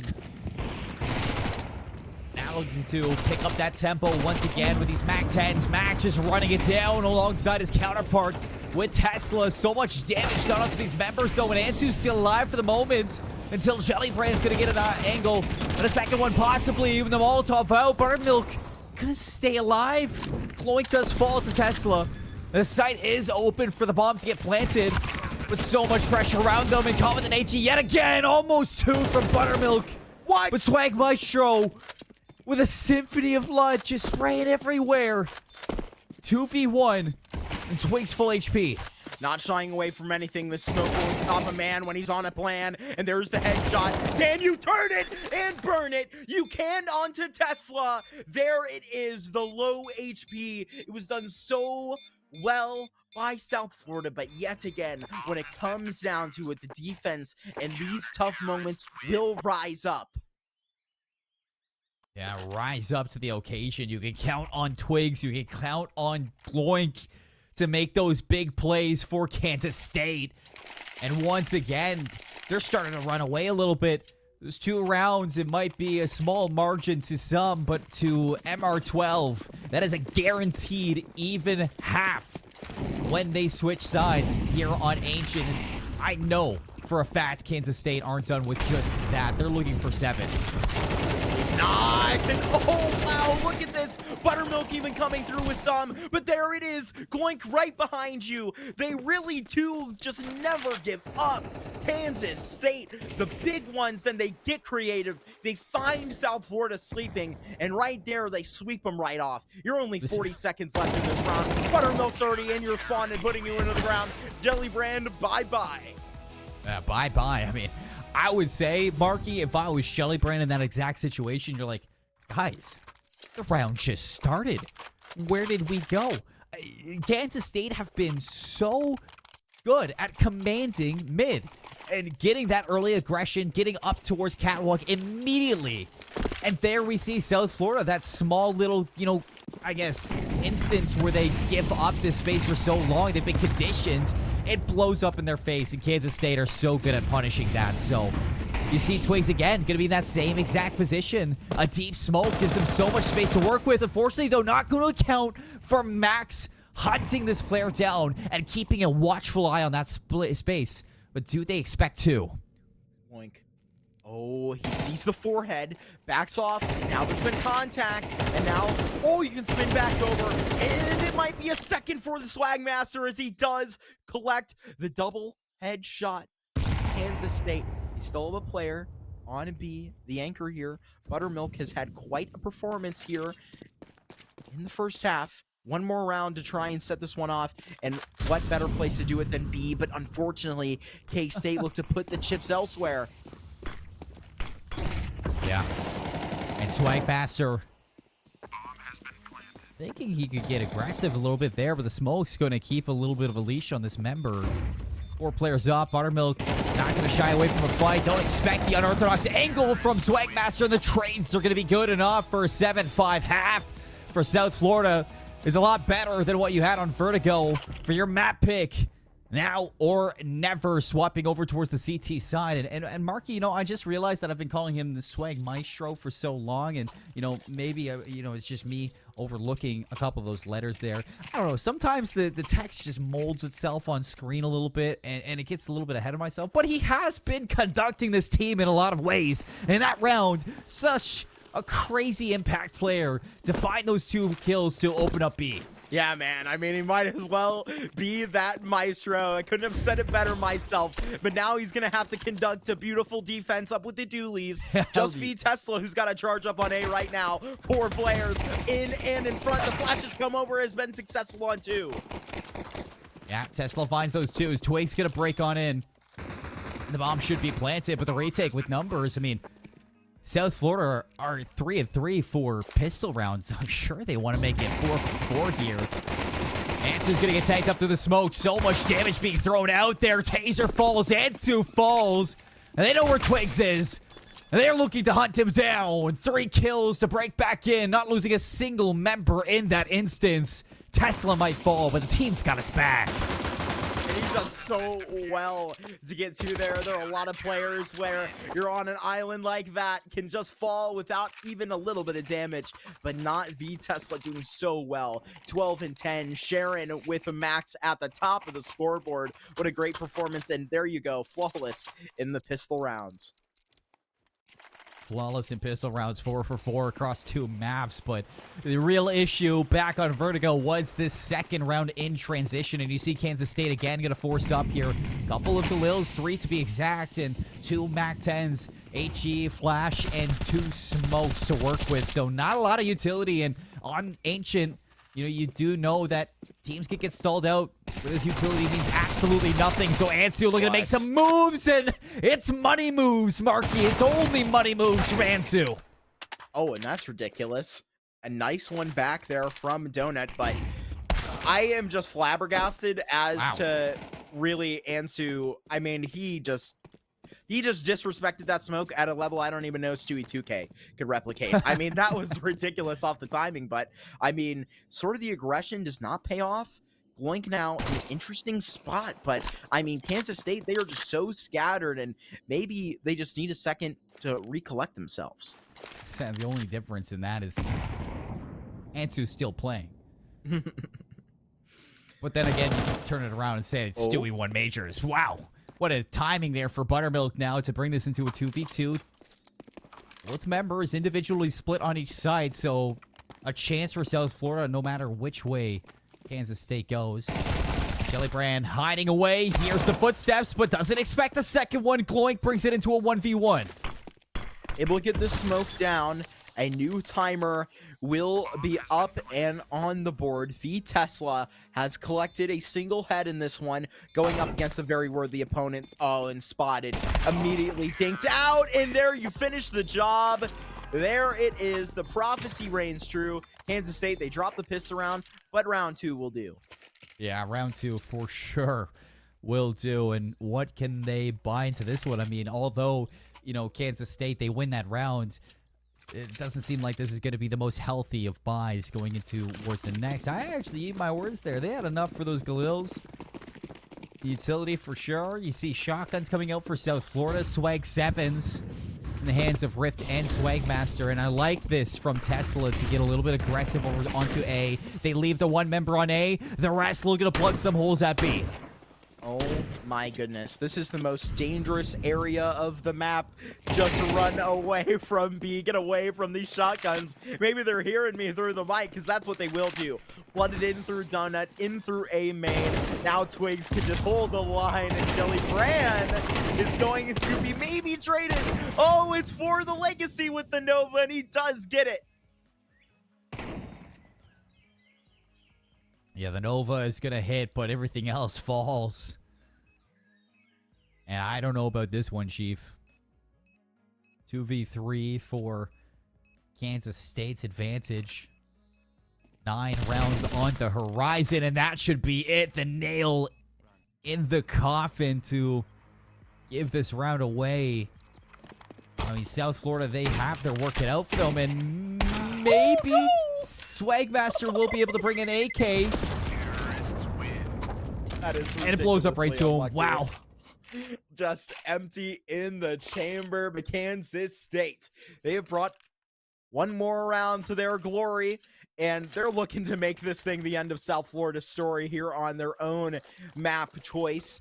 But it's never too late, right? It just takes one. If you can get this gun round cooking around, this force around the AK cooking, you can really try and get creative in this. I mean, you see them do more with less, but now you've got to take advantage of this. Yeah, let's see if they can seize this opportunity. Swagmaster's got the AK. Can this hero rise to the occasion, Marky? I would expect nothing less from the master of swag himself. A headshot onto Taser to open up the round. Just so swaggy with it. Oh, they're going to continue on. Rift, it's rubbing off on the team. Everybody, they've got a little bit of swag at the beginning of this one. And now Twigs, he wants to put it back in the bag. Oh, he will with the headshot against the swag CEO. See ya, buddy. I mean, it gets exciting for a moment, but immediately it's just silenced by Kansas State. Ice cold in some of these moments, and Rift is slowly edging his way back in. Twigs won't be able to read it, and that's an AK recovered for the Rift. There's been a rift in the server, though, and it's vastly been changed. These deals have just woken up with the help of a little saved AK, and now it's a 2v4, and Kansas State, they have got to come here into B and just be flawless. It only takes one timing, one turn of the head. There are 2, and no bullets fired from Kansas State. My goodness, the positions are just better. What a force. What a win for South Florida. It just takes one.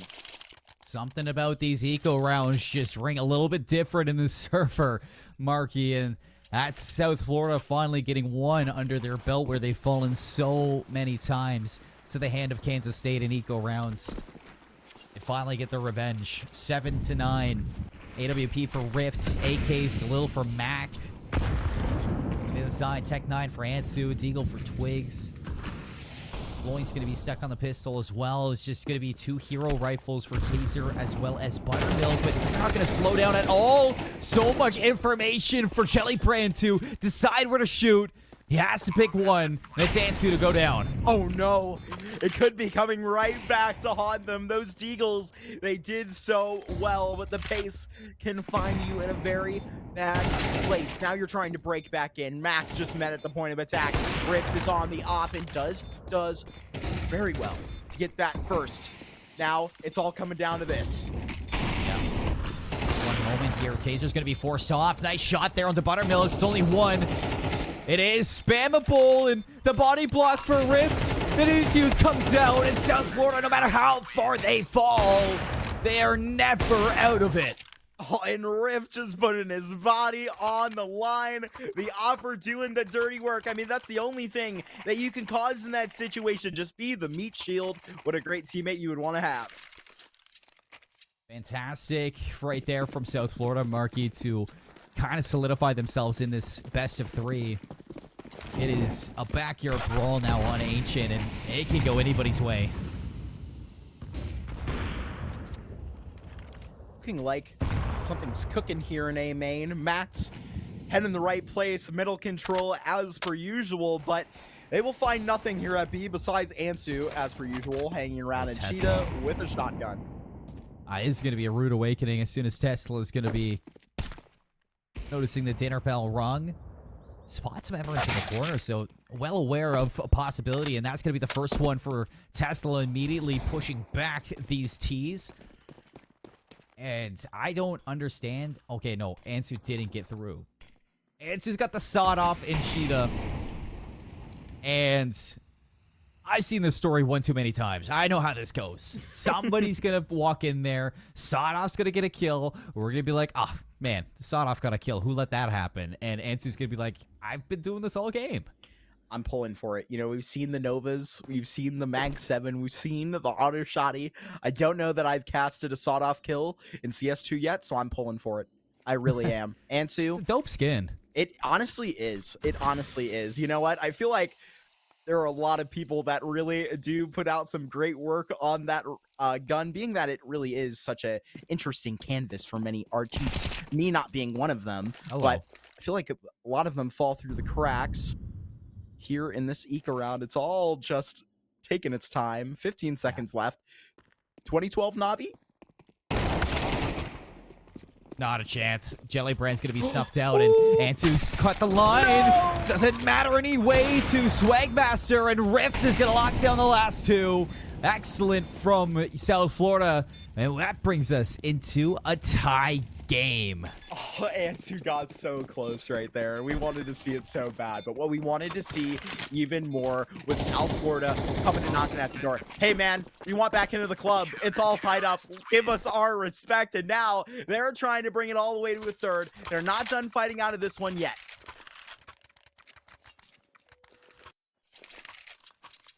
Not done just yet. It's time to rock and roll 9-9 on Ancients. I mean, what a way to go for the playoffs. Round one of our playoffs. This is only the beginning, Marky, and I am already so excited to see how this expands. Rift's going to be smoked off from looking out towards mid, so not a lot of mid control coming out from South Florida. Instead, they're playing for the extremities. They're looking to lock down these sites. On the angle, this fight will go the way of the offense, and what a one to find. Oh, and this smoke, it could do the time, but is that just the leg that comes off? Not fully punished. Ansu, the Walking Dead, will put you into the ground. Extremely lazy out of Swagmaster and re-clearing through Donut, and just leaves him totally susceptible to that middle control that Kansas State finds, and the timing for Ansu just never ceases to amaze me. Staring towards a wall, Max doesn't know what's about to hit him. It's the spear of Ansu. Not even going to be needed there. Glowing's going to trade it out, and Tesla all the way back over towards A. Just needs to hold on to this rifle for the team, for the chance towards the end of this. And the Kansas City, what a bounce back they had, though, Marky, for now double digits. They even have that double op. That's very, very interesting. I know they're just trying to keep him away from Tesla. They are just circling him like Vultures does pull Twigs over across the line. but he should be really good. Yeah, just being very modest with the position there. And Donut, actually, to take the Opera with him, that is probably not the asset you wanted to risk right there. Big fine for South Florida. A huge fine, I might say. South Florida grabbing that op over towards Rift. He's been able to move mountains with this weapon, but again, I need to see South Florida hold on to this mid control. If we go back to that, I like the change out of them. It just didn't work out and towards their favor, and this time they search through mid, and what do they find? A couple of clues. But it's not all that it's going to take. You got to finish the investigation, and you will by just knocking off those little loose ends. And there's 2 more of them in the server. Twigs and Gloink. I have to get creative around this smoke, both on each extremity, just trying to make things a little more complicated. Yeah.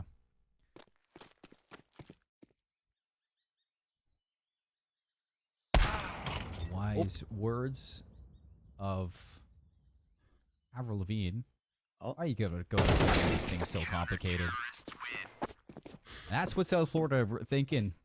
Oh, Kansas State back over on vertical all the time, Marky. I'll say that. So many rounds where they feel like they were in those situations of advantages, but taken away in instances. And Kansas State, thinking they could do it again here. That just does not happen. It is a very clean round out of South Florida to reignite their passion back in towards the late halves of Ancient. And there you go. I love the Avril Lavigne shout out, but we're going to have to pause. We're going to pause for just a moment here on the desk. But, I mean, we were talking about it. If we were going to see this 2-0, it may have came in the fashion that really, with the way maps 1 and 2 go, I mean, with just the emotional trauma for us as the casters coming out of this, it's been quite a wreck. I mean, you come out of this thing maybe in 2 if Kansas State finish things off, but it feels like 3. This is a right back and forth series, and coming out of the pause, they're going to be needed. Valve shortened this to the MR12 so that teams could take the time to try and make each round count, and there you go. I mean, coming out of the pause, we're going to have to see things get very creative. Honestly, I didn't expect to, hit the mark with that quote, but I thought it fit. Oh, certainly. I thought it fit. Why do they have to make things so I'll tell you one thing that fits. It's the AWP in the hands of Rift. Definitely never missing the mark with this weapon. And again, going to open up with a first blood for the University of South Florida. So Kansas State stuck with a couple of these pistols. What's going to change? Jelly Brent's been sitting here time and time again, and he has not been able to make anything out of this. This time he cuts them down, finds 2, and Swagmeister cleans up the rest. Ansu's looking to make a little bit extra damage, but only going to be able to take that AWP out of the hands of Rift for just a moment. Ansu, I guess, bleeding in there through Cave, but really interesting positioning that is just exposed. But really, South Florida late efforts to try and recapture in the CT half. I mean, when we were seeing K-State get that 7-5, going on to the defense really is nothing to be bragging about. Unfortunately, some of the timings will be harder to accomplish when money's tight, things aren't going your way. They have taken advantage of it all. Rounds are stacked on top of each other. They've got everything that they need. They are in prime position to close out this map.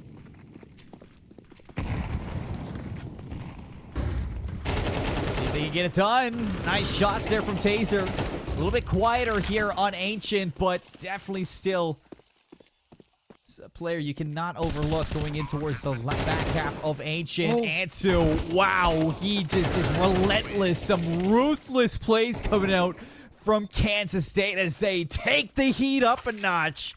And they are cooking right now with straight gas. It's a flash in the pan, right? That's how it starts it off, but it is that huge fire that just comes and rages there into B. They are excuse me, words are hard. They are certainly cooking with fire here, Seymour. I mean, right back and forth it is. K-State, they are still alive. Yeah, still alive. And kicking here. Taser will be headed. Jellybrand connects with 2. It doesn't seem like we are short of any excitement here in this round of 1 playoffs. Oh, you look at the HP that is just stolen from middle, and now you're not going to be able to run away from that. Oh my goodness. But an interesting timing found here in the B. A bomb plant and really damage is going to do you much point, but you've got to start it at some level, and now getting into the back lines, you've gotten this space out here, bomb planted, you have a chance. Twigs is still alive, there's always a chance. Tesla definitely not sure on where to look, and Twigs is going to punish that. Still the smoke separating him. No information on the remaining players. Makes a little bit of noise. I'm not sure if Max hears this or not, but Twigs is repositioned, and Max is going to find him staring at a wall. A very anticlimactic way to end such an exhilarating round. But South Florida, they take back their lead here on Ancient, and this is where now they can put it away and even up the series. Yeah, do we get that map number 3, or are we going to more rounds here on Ancient? Honestly, I would be up for either, maybe even both. But right now, we're going to see if K-State sold a little bit of gas in the tank for this map number 2. Mirage. I wouldn't ask for a better way to start off my Friday night. But Max is looking to get us there ASAP. Max looking for 2, maybe even a 3rd if he's feeling spicy. And Jellybrand's here to back him up and gonna drop a smoke to allow a little bit of an exit, a little bit of space to breathe. But in doing so, he forces all the pressure to Swagmaster. And Buttermilk, he's been lurking. Leveraged in, and that is the door. Your foot's just into it now. Flash over. Can you swing it open? Max can! Oh, maximum effort back. But there is Buttermilk. He has lied in wait. Jellybrand, he's got the click, but he's got the clue as well. Gotten off of it. That kid will get 5 seconds off of the clock. He holds it. Oh, he got off of it. He got off of it. Now we'll think twice. Stick it this time, my friend. He's got the positioning. Molly down on it. Buttermilk may have been given a chance from heaven. Fires so hot. You will just be dragged into overtime. I'm at a loss for words, Seymour. He had it. Marky, he had it. Oh, man. I mean, they don't know what we know, but we know that if he held it down, Jellybrand had the win right there. Buttermilk was showing so much respect on that 1v1, knowing he had the Molotov. He expected him to just tease that bomb defuse over and over again. And, oh, with an iron gut right there, Buttermilk carries us to overtime. Wow, and now South Florida, I mean, what could have been through this round? Hope it doesn't punish them off of one small mistake.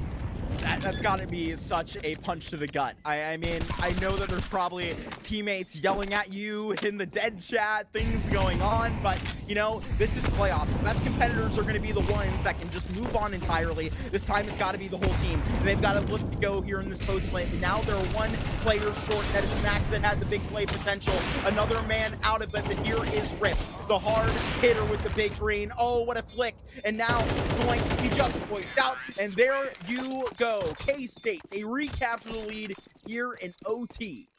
And with that, K-State, I mean, they have completely silenced the haters of their Ancient play. They've kept it neck and neck since that first half. They had the lead, 7-5, heading in towards that second half, and they might have lost it for a second, Marky. There may have been a little bit of weakness shown here from this team, but South Florida, at the same time, they've been keeping it scrappy in every single round.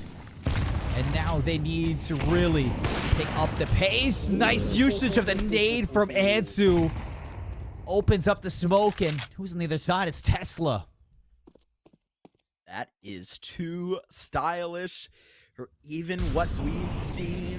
Oh, man. What a great usage of it. I mean, if you are giving a textbook definition of how to use the nade tech to really just change these opening fights, there it is. And now K-State, 40 seconds into the round. They can be patient.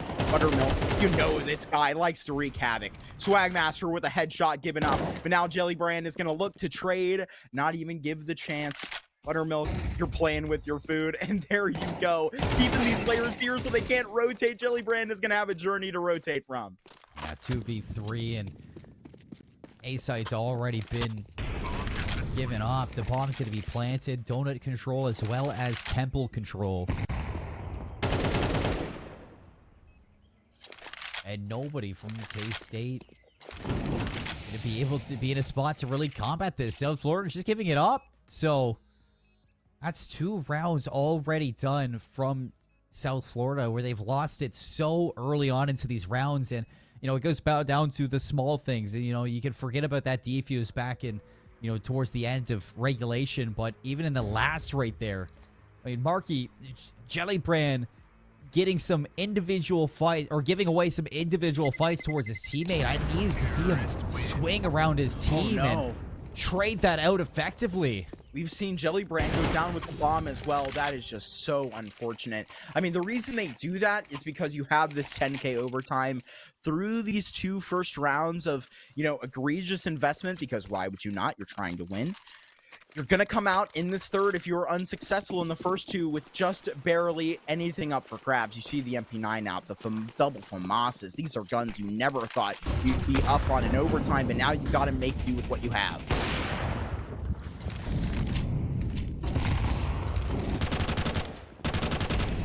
Dan's just fumbling with his utility at this point. I mean, very different here from South Florida. A lot of respect being shown, and last time we saw this respect get shown, I mean, they just crumbled immediately. He's not boosted. Is he on a pixel boost?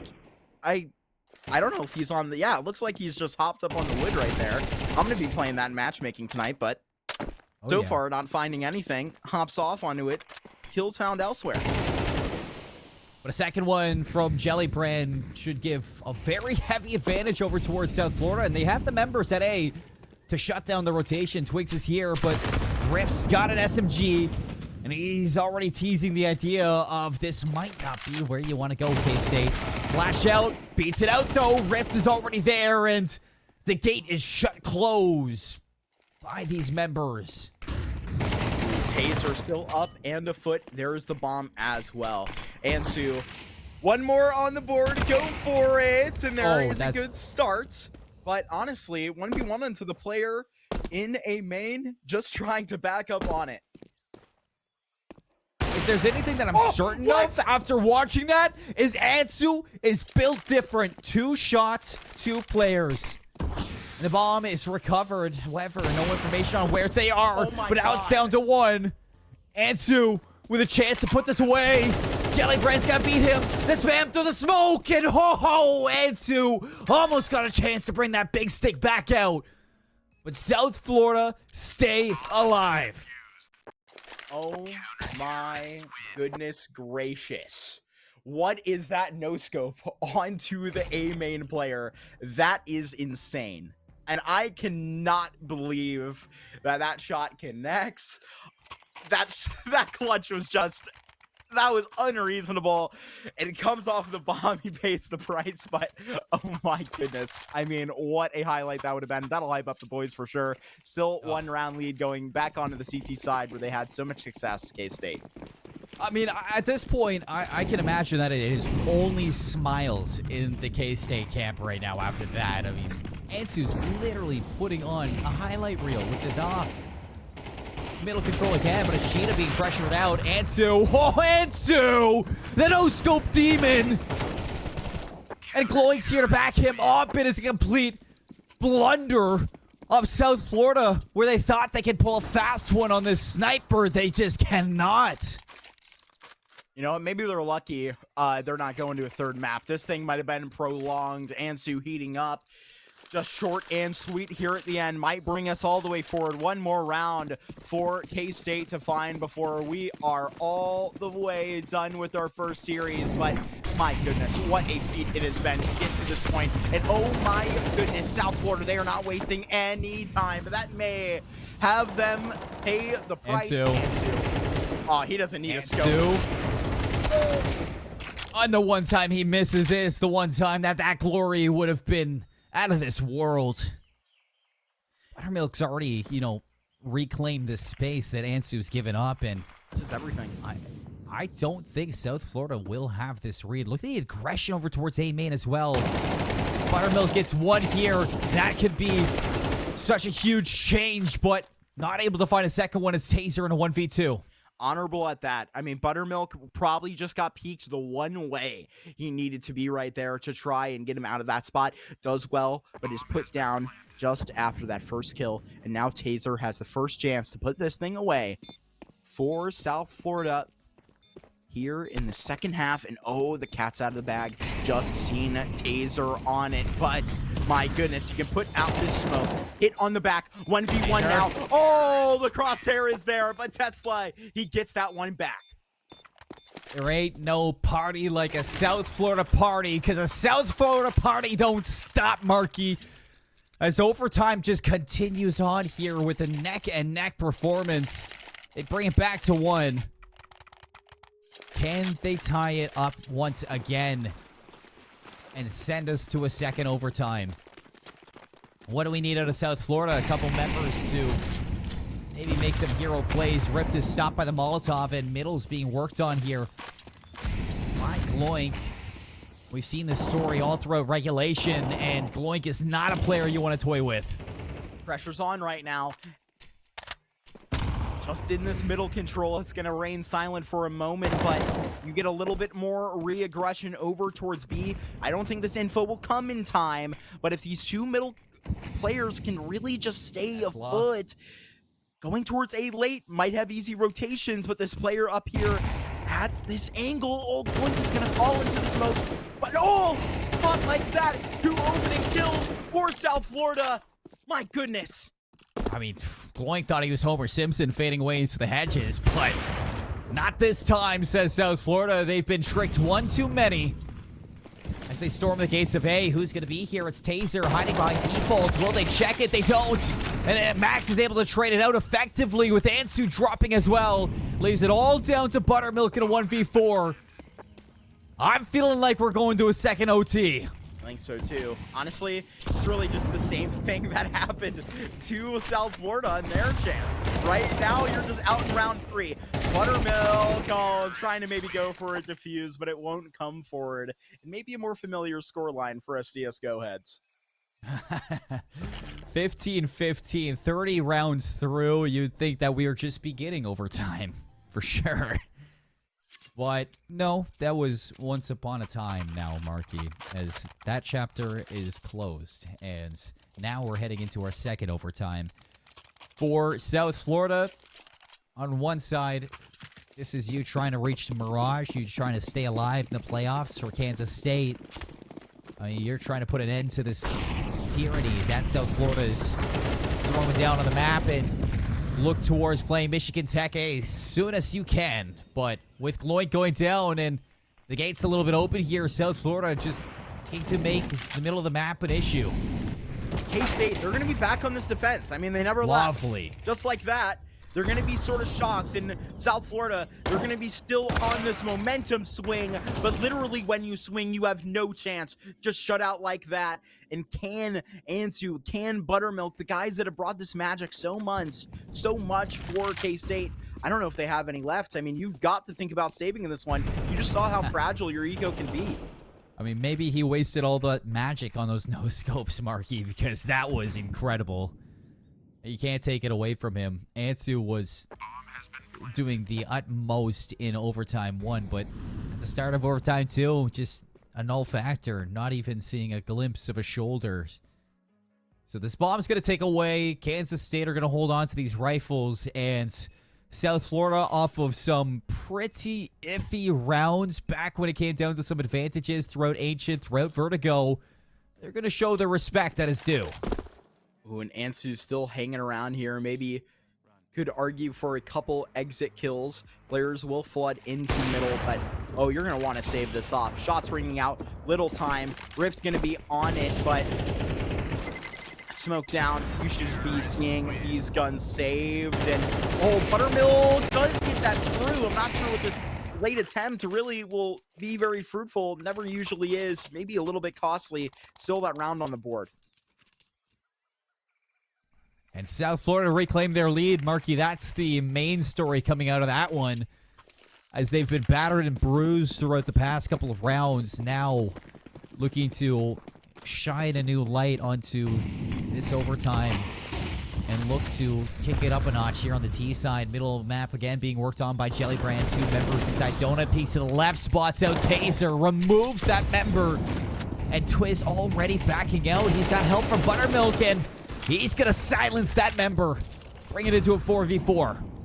That's exactly what you need to see. You can't have Kansas State drowned out at the beginning of this round like it was last time. But Buttermilk, he is just praying, don't spread into my corner. And he will be spared for just a moment. Tesla still on the approach in this 4v4. This would be a great chance for either side to find a kill here. Oh, what are you looking at, Buttermilk?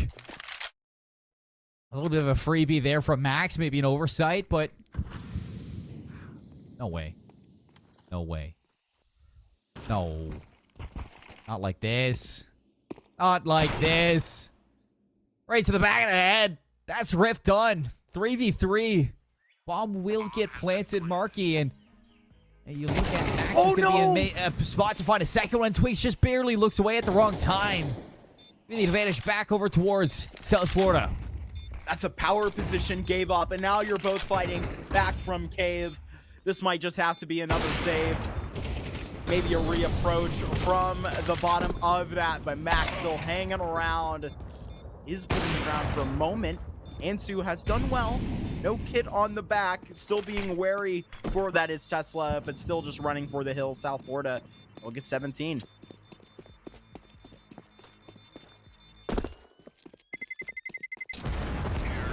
With that, I mean, I feel like we've seen a new leaf be turned here for South Florida. Marky, I don't know about you. This team just looks like they're finding their mojo at all the right times. It's absolutely unbelievable. I mean, South Florida, this is why they were looking forward towards Ancient, you know, a topic that we are really, honestly, it makes me so happy to talk about how these new maps have just been so considered to be some of the best in the map pool so far and the favorites of many. Still not perfect so far, but I mean, you even see it right here. I mean, both of these teams are clearly very practiced on Ancient. That's why you see it come through in the vetoes, but now South Florida, they can just press this advantage even further. But this time, wow, they're out in the early round. That's a very nice kill. I look at that read though from Jellybrand, a crosshair placement onto Ansu. Humbles that AWP, and Rift is looking to do the exact same for this map over towards Red Room. Spots an angle, just barely misses. Maybe a tag onto it, but 67 HP. I wouldn't guess that one. Chance number 2, and no way Twigs is playing with fire right now. Twigs is certainly doing so, but this is really good if you're a Kansas State fan. They have finally gotten back into this overtime with some life, just looking so flat there in the second half of overtime number 1, but we are in overtime number 2 now. Things have changed on their CT side, but they need to do that by finishing this round.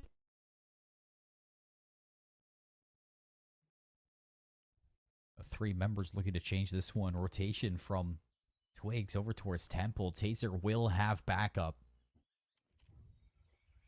You can put a lot of solace into the fact that Ansu's still in Donut. You know that spear is definitely sharp. Trying to cut through these members, but Taser and Twigs going to be the first line of defense, and that should be enough to cut these members down. The first half of OT number 2 is done and dusted, and that's going to leave us at a 1-point differential for South Florida, up by 17-16. In the Wildcats, that is a very, very good round to now put you back into a bit of a groove going in your T side where you had the majority of your success, right? That CT side, just watching it, and I know it feels this way mentally for the K-State player, just nails down a chalkboard, right? When it starts going bad, when it was so good just moments ago, this overtime can be so flip-flop. You've got to keep your head in it.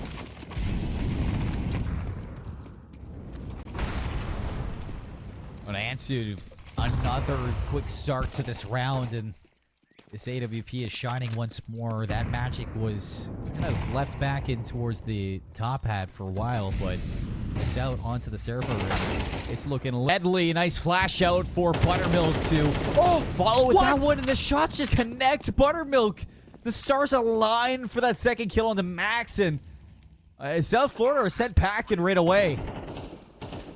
And they're looking to try and get something back. Elbow found. Finally finished out his Twigs, but they're looking for the whole branch this time. I don't know if they're going to be able to find it. Maybe a little bit of aggression back through backhaul late. But again, it's going to have to be the economy that is considered. This 2v4 is probably not winnable, but if you hit shots like that, you have points to prove. You do it now, but if Ansu is in the server and just put you down like that, oh my goodness, Seymour. The magic, it is still coming on strong. I mean, you just can't teach it. Ansu is hitting the most nasty flicks that I've seen in a while watching some collegiate CS. And this is just something that you can see both of these teams not wanting to let up on. It is full steam ahead for both of these teams, just fighting so hard to win out this map. And I mean, right now, I would not be surprised if we go all the way to a third overtime with the way that these two are playing. Right now, a defensive opportunity, and so much damage done onto that player. It's almost like you put the ball into the hands of your opper and you try and get them anything, and it really does work. But now it's an opposite capability when it's really just drawn up like that. Now Kansas State, they've been put out of this round. Hillibrand gets a good kill, but the bomb is now ticking. You needed that from Jelly, and you need this from Sway, but Buttermilk breaks through, and you have an exit to play on. Twigs is still over towards B main, but you lose out on the Buttermilk. You might just kiss this round goodbye. South Florida, they weather the storm. They fight back against the blood that's been shed by Ansu. And they take and hold their lead here. Markey, 18 rounds into this one for South Florida against the 17 of Kansas State. I mean, I don't know what to think of this one. I mean, do you have any takes of what to expect in this next round? Because I think we've seen it all. If the T-sided team were the first to get this moment where you're on map point, I would definitely hand it to them. Kansas State with an opportunity for it. Because they are on the offense themselves, that is why I give them a chance in this one. But we would have to go to OT number 3. We would need to see it all. Map 2 has been the gift that keeps on giving, but I wouldn't be surprised if South Florida are done having the fun. They want to put it to bed here. Mac certainly does. Look at that damage. Oh, this is a great way to start off this playoff run here at today's Star League. And I'm expecting nothing but exceptional gameplay from here on out, like we've seen in the past. Rift is going to open up this round. Almost a chance for a second. But Ansu, his op just shooting a little bit straighter right now. Buttermilk, nice shot there on a Tesla to rip the head off default. That is the A site. Done. Every shot this guy takes, every single one, I am at a loss. And now there are 2 players left. South Florida, get comfortable. You're going to OT number 3 unless you got some magic of your own. 2 pops up, but now a 1v2. Jelly Brand, can he be the whole being tonight? Now with an opportunity, fire at his feet. Back and forth you will go, but now a hit and an opportunity. You're gonna have to play distractor, but will anybody peek? Anybody give you a chance, an opportunity? One player from Donut maybe, but you give yourself the ultimate one. Kansas State do. The Wildcats fight back, and we're going to OT numero 3. It's a commendable effort there from Jellybrand, but he wasn't fighting those members. He was fighting the time, and Kansas State were not giving him the time of day in those battles. 18-18. Wow, what a game we have so far. And now heading in towards our 3rd overtime of Ancient. You're right. This is the gift that keeps on giving. And for Kansas State, they're gifted with the T side to start off this one. So let's see if they can continue to expand off of that point that you made for the T side success. But Max is going to reclaim mid. Worried about some catwalk control, and he's going to jump up, spot Taser, and meantime, he loses out on a teammate, so let's get the heck out of Dodge. You're definitely going to want to when Ansu is coming, but now Max, he's going to have to turn and attack to mid, to A. Now, space taken. Not sure if the bomb will go down. It does. Space found for it. Tesla's going to be forced in by the molly. And that's heads up from Glowing to spot out that player. 3v3. Only one player to worry about that's not on site. It's Ansu flanking through Donut, and Max is tagged all the way down to 9 HP. The cleanup from the Tech 9. And it's go time for the rest to just tumble on in. The trickle from Kansas, or from South Florida, is dealt pretty easily from these Kansas State members, and they're going to take this lead in overtime 3, 19 rounds. I believe it is the first team to find 4 here in overtime. Really, to just get it, I believe you're going to want to find Kansas State at that 22 mark, say if they were to go on and win this, but really, you're locking in this whole overtime number 3. I know the chat's wondering about it. I know we are too. This thing could go a while, and I'm here for it. Oh, Ansu. This is going to be a tough one. Leading the team to salvation. Can he make it happen? Twiz goes down, but so does Tesla. Early frags. He was still in the spot 4-on-4, but it's utility being drained. It's members being drained. Health being cut down. Oh, and just a frame missed. Just a single one. Ansu not going to be letting that one go every now and again. But, oh, it's even a flick that he does not hit. He was on. He was on. He really was, and that is going to be a lucky find. If you are a South Florida fan, now going to have to pick up the pieces here on this T-side round. Kansas State down 2 men. 3v4. Loink working with a little bit of info off of Ansu as well, but working into these sides is going to prove a little bit difficult for these team members. My eyes on Buttermilk, though. He's working Red Room right now, and it seems like this has been an area that has been quite punishable. Swagmaster has his eyes peeled for this possible flank, and rightfully so. The Master of Swag, once again, doing the utmost to keep his team in the lead.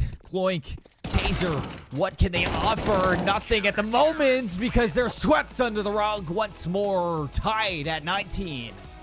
Was that Jellybrand to get that kill into Red Room? That is an unbelievable show of discipline right there. To just chill, I mean, it is all a ruse what is happening. We saw so many times South Florida try to expand in this house position, right? This power position for the rotates, being that it all just gets balled up here. But really, it's just insane how you do not look away after that utility being thrown. That's the whole point, and you don't get fooled.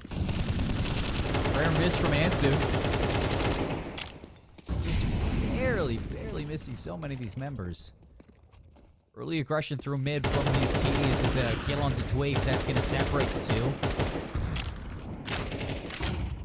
Now, where do you move from here? Double setup in towards Donut. Nice crossfire, but the real issue is going to be Max still continuing to find some value through mid. A little bit of damage here, a little bit of damage there, and finally Rift is going to make so much noise with that op.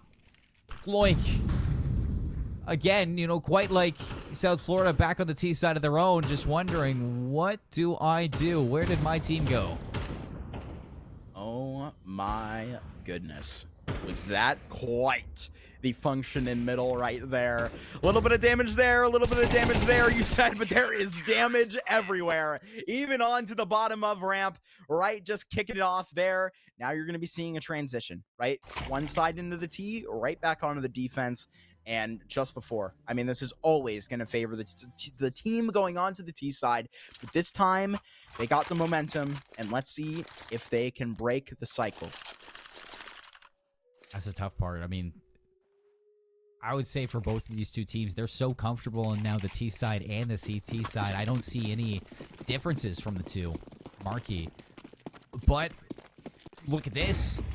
A sudden change in thought from Ansu. He's going to bring out the XM instead of the AWP. It's Twigs with the big green. What is he cooking? He's working Cheeto with this XM.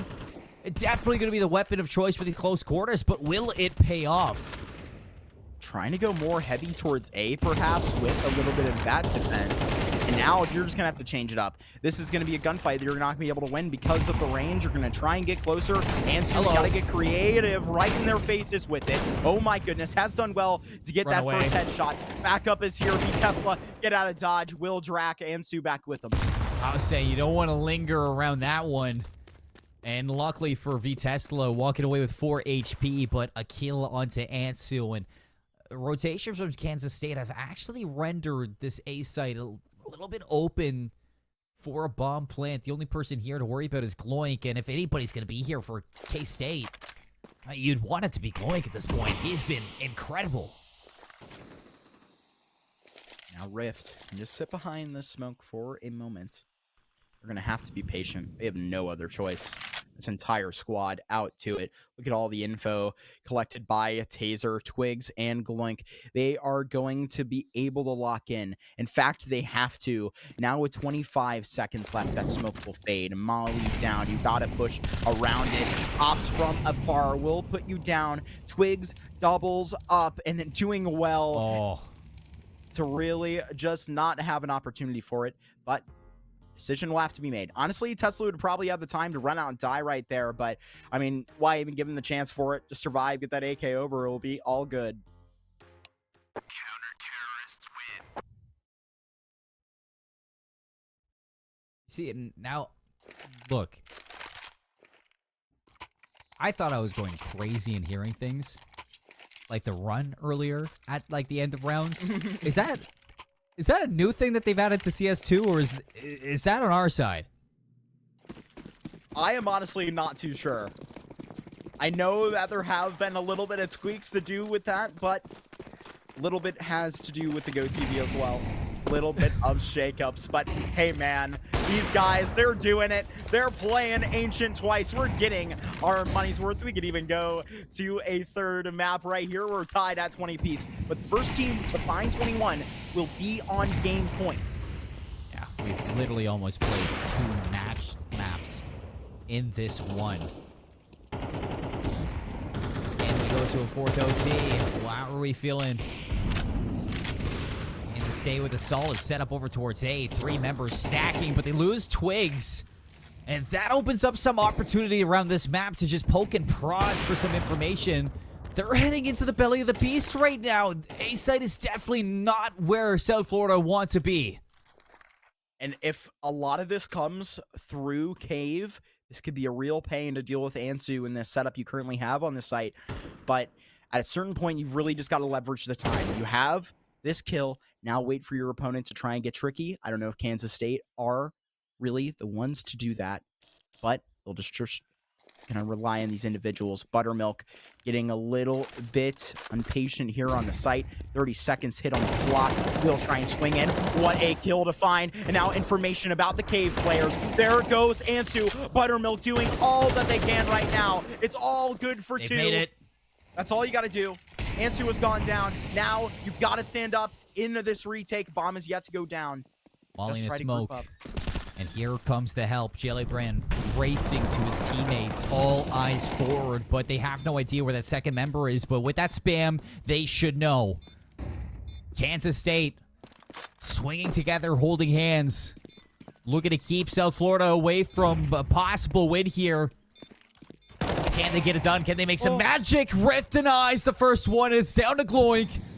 The AWP has been recovered, but backside and no opportunities. Everybody hiding away. Nobody showing face. Time to get away. And 21 is found by South Florida first. My goodness, they can do something for us with that 21 found. South Florida wants to send this thing to Mirage, and what a ball that would be. K-State. They've done well to honestly keep their money into things. Obviously, winning that first round, it was costly, losing the players. But now you're going to come out with a very, very good opportunity here. What, in round 23? Round 22? Can't math. Round 42. Excuse me.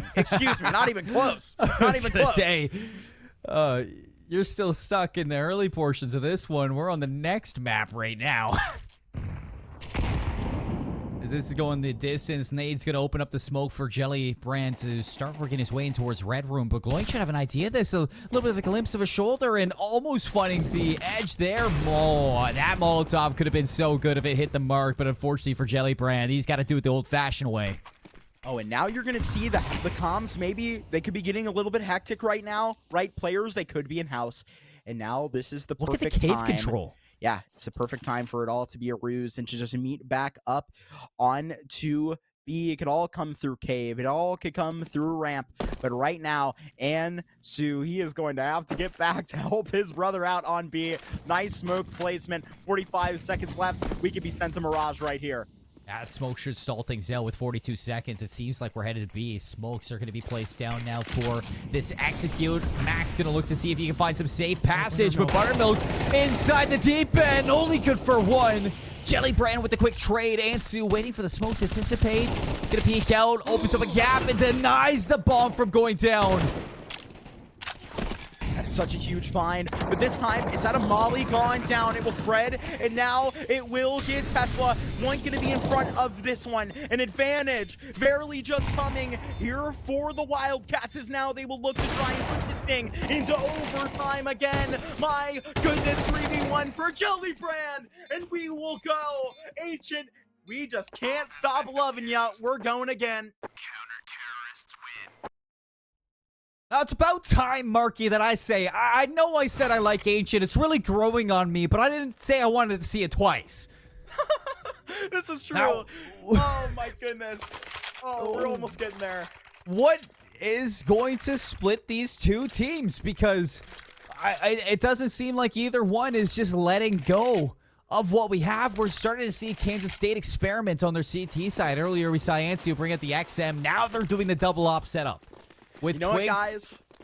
Oh, man. Seymour, I apologize, but you know what? We get it. You're the 8 and 9 seed. We get it. I mean, it's back and forth like this. If you aren't convinced yet, you certainly are now. Ansu, that op is ringing. Seymour, I'm ready to see some more flicks. As am I, and it seems like they just want to run it down mid. At this point, you see so much space for Jellybrand, but down to 14 HP. Has to show some respect to Gloink. That early pick is definitely going to throw them through a loop, as Buttermilk is just playing so patiently. I don't know what you're trying to accomplish here with those jumps. Buttermilk is ready to just clip your wings, and so he will. Two members fall for South Florida, and they got no way to climb out of this one. Jellybrand, he's going to be known as well. Rift might be able to trade it, but it's already done. The damage is too far gone. That was insanely timed there in middle to just walk out and get that frag, but now... oh, man, I mean, again, you're going to be seeing K-State. They've done their due diligence on the CT side, and now, I mean, even you see this game go so long, you see the development of as well, and it's so cool. I mean, just seeing how these teams have changed their play around this house position issue with a little bit of a mouse jump at the end, but hey, 22 down to Kansas State. They want to put Ancient in the ground here in, what, overtime number 3? I think it's overtime number 4, to be honest. I can't keep track. I've lost count Someone too, help. though. Somebody's got to pull us off soon. I need water. Someone get this man the bev. We're getting into things late. We're running out of resources. I don't know if either of these sides are out of gas yet, but they've got to be running on fumes right now. If this thing goes to map number 3, I don't even want to begin to think about the mental exhaustion these guys are going to have to go through right now. Oh, K-State, they have fought hard, and they have fought long. They need to put this thing down into the ground. Buttermilk certainly does. Ansu from middle, not fighting from cave anymore, but still having the damage. It's all Max, and Gloin's going to let them know exactly where this player is. 1v5, it would be for Max to get it done, but he won't be able to get past the second step. 23 rounds. I feel like this is the first time in a while we've seen a team up by 2. Yeah, this might be a run of rounds here. Unless South Florida, they're looking to try and get one. One keeps them afloat. It always has. We really are just trying to find the first squad to really just give up. But hey, man, this is playoffs. And if you are South Florida, it means your entire run. They don't want to give up. But now they may just be forced into an early retirement. But Jellybrand has subbed that onto the Opper. If there's anybody you want to take down, it's Ansu right now. Low HP onto 2 members. That HE brings Max down to 62. But an opening for South Florida that seemingly brings them to a halt after that one. I don't mind this call for South Florida, but I've seen this blow up in their face so many times. I'm a little bit worried. Gathering outside towards this Bravo base. Have we seen so many tests up onto the lights of Twigs, right? Buttermilk, all of these guys, they've just done so much work. But gonna have to be called upon once more in this final round of the first half of overtime number 4. Nades will go afoot in Twigs. The man that is in place of the other opper is going to have to rain huge. Blink from afar, you walk into the angle and you get deleted. Suddenly South Florida with an advantage. Molotovs here for Taser. Won't be thrown out. That bomb gets planted. Low HP though on Rift and Max. Jellybrand's going to have to be the difference. Flash out for Taser all the way up into the air. Max on the corner. One falls, but Max takes his place, and Jellybrand won't let it go. One round separating these teams so often. Let's swap sides again. Hey man, only one separating him in the seeding as well, but 23-22. It doesn't even sound right coming out of my mouth right now, but that's where we find ourselves. Kansas State, they are back on the T side. I don't know how many times that those words have left these two lips, but oh my goodness, could this be the final time? That could be the question we ask. 25 is the number.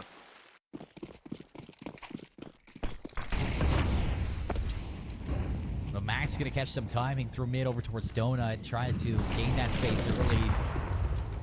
South Florida, they double up in that position, but immediately they backpedal towards Donut. So very standard setup right now for South Florida, with most of their sights set over towards A. The real action's at B, and already, look at this space. Gloink is through. Max has no idea. But off that shot, the information is going to be there, though Jellybrand won't live to tell the tale, and Gloink now toying around with them as they dance to the death. Molotov won't stop the plans.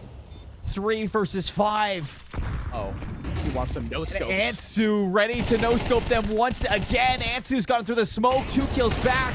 They got no idea. And once they do, it's already too late. The Tech 9. Rift's no longer here. And Tesla in a 1v3, now 1v2. Both members stacked on top of each other. The shots don't land. And South Florida back down by 2 once again. And on this T side, you're not complicating things. Again, Kansas State, there is no secret sauce. You can't believe that there is when you really just have to do the basic things well. No loss bonus will be able to recuperate your spirits. South Florida, you've got to put everything on the line right now. This is your season in Varsity Premier. This is it. That's a juicy molly by Jellybrand, but it won't be able to outlive this smoke, and Rift goes down immediately. That is unfortunate, to say the least. That's mid completely open.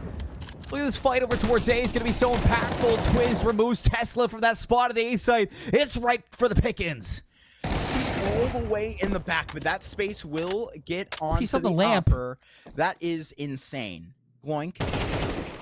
House position. It's been a close whole game. Jellybrand, you can only get so much, but I believe this will have to be it. 2 heads found. The Hunter trying to get more, but that might just be it, Seymour. But let's see if he's got what it takes. How much jelly's in this brand? 1v2, low HP on Twigs. The flash out. 1 top, 1 bottom. And Twigs gonna spot the head. He has no idea. This should be it, but Jellybrand almost makes it into a winnable position. The victory from Kansas State University all the way deep into a quadruple overtime. They take us to 25, but they take the win in 2. When I said that the 2 map, line that we might see might feel like all 3 maps, I didn't mean for these guys to just play 2 maps worth of Counter-Strike in map number 2, but oh my goodness. Do we have Ansu on the line? I want to give this guy my mouse pad to sign right now. Oh my goodness. I need his mouse. I need his sensitivity, his DPI, everything that he uses, Marky. It's just incredible. I mean, you can see my hair is all messed up because I was literally just pulling out my hair in some of those rounds. It was crazy. But what a way to end out this first best of 3. You and I went into this one expecting, nothing but a close match between Kansas State as well as the University of South Florida, and both of these two teams being one, seed separating the two on the standings, 8 seed and the 9 seed. Thought it had a chance to go to 3. So many times it did. I mean, we were literally a diffuse away from getting to Mirage in regulation, but going all the way to a quadruple overtime, I mean, that is definitely something that I'm sure South Florida will be heartbroken for a long time over, but definitely something that they cannot hold their heads low on, Marky, at all. Yeah, I mean, what a great performance coming out of them, I mean, it really, exactly. I mean, you're quite just a couple seconds away from bringing this to a map number 3, and who knows how that goes. I can't imagine the insanity that could have occurred then, but I mean, wow. I mean, for both of these sides, you've got to be gassed after that. Give yourself a pat on the back. You just made it through a series like that either way. Unfortunately, UCF, that's it for you. The Wildcats, they're going to be on to the next round, and what? They're going to be playing MTU next. They're ready for them. Yeah, I like we added in towards it, Kansas State University, they get their rematch with MTU inside of the playoffs. They're ready to play the Huskies again. Their round 1 matchup back in the regular season, they got 2-0 swept versus this team, but that was still early days in CS2, Marky. That was a different team for Kansas State. It might not have been the most comfortable round 1 you've had in playoffs, but they are hungry for revenge, and they got their sights set on the Huskies. I'm looking forward towards that round number 2, but that's not all the CSGO we have tonight, folks. We still have another game going on, and before we get to that, I gotta tell you guys a little bit about Hearthstone here inside of the NACE Star League. Registration for NSL's Hearthstone competition is currently live. Register today at nsl.leaguespot.gg. That is nsl.leaguespot, all one word, .gg. So go check that out. The link is over towards the bottom. We got another best of 3 to get ready towards, so we're going to take a break, step away, get some water to refresh, refuel, and get energized, because it is going to be a fun one. You don't want to miss it. We'll see you on the other side.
back, everybody, to the NA Star League playoffs here in CS2. My name is Seymour alongside Marky. We just got done with a banger matchup in a best of 3. You guys missed out on quite a crazy ride against our first match. So let's take a look at the schedule on what we had then and what we are heading in towards, Marky, because Kansas State, South Florida, they put on one hell of a battle against each other. Ultimately, it was a 2-0, but that doesn't tell a story of what was a quadruple overtime ancient to put it away. And that leads into now our next matchup here in the round ones of our playoffs, Marky. Stony Brook versus Ole Miss. Yeah, I can't wait to see it. Stony Brook is a team that we got to cover earlier in the season on the varsity premiere, and they're back again. But Ole Miss is a team that I'm yet to watch, have heard a lot about, and I'm ready to see these guys on the big stage, obviously with a big task tonight. Yeah, big task indeed. We'll get a look deeper in towards that match in just a second. But before that, I got a question to ask you guys. Do you like communities? Do you like Rainbow Six? Maybe you even like college schools as well. Well, right now is quite the opportunity. NA Star League, in partnership with Ubisoft, is debuting a video series later this fall featuring select schools that are actively involved in the Rainbow Six community. Does your school have a strong competitive program or vibrant community? We want to hear from you. So apply at playfly.com/rainbow6. That is going to be at the bottom, the link that you can head to if you want to showcase your vibrant community, your competitive Rainbow Six team, or maybe anything that your school wants to show off inside of these videos. Send it our way. We'll put together this video, and it is going to be a great old time. Just like what we have coming up with Ole Miss going up against Stony Brook. The story between these two rosters, Marky.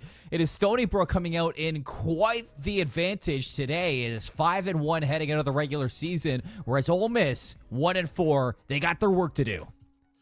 Yes, they do. And you know what? They find themselves in this playoff with a huge opportunity for some great experience against one of the best teams in the conference. I mean, Stony Brook just missing out barely on that bye, and they're going to be having to take care of business against Ole Miss today.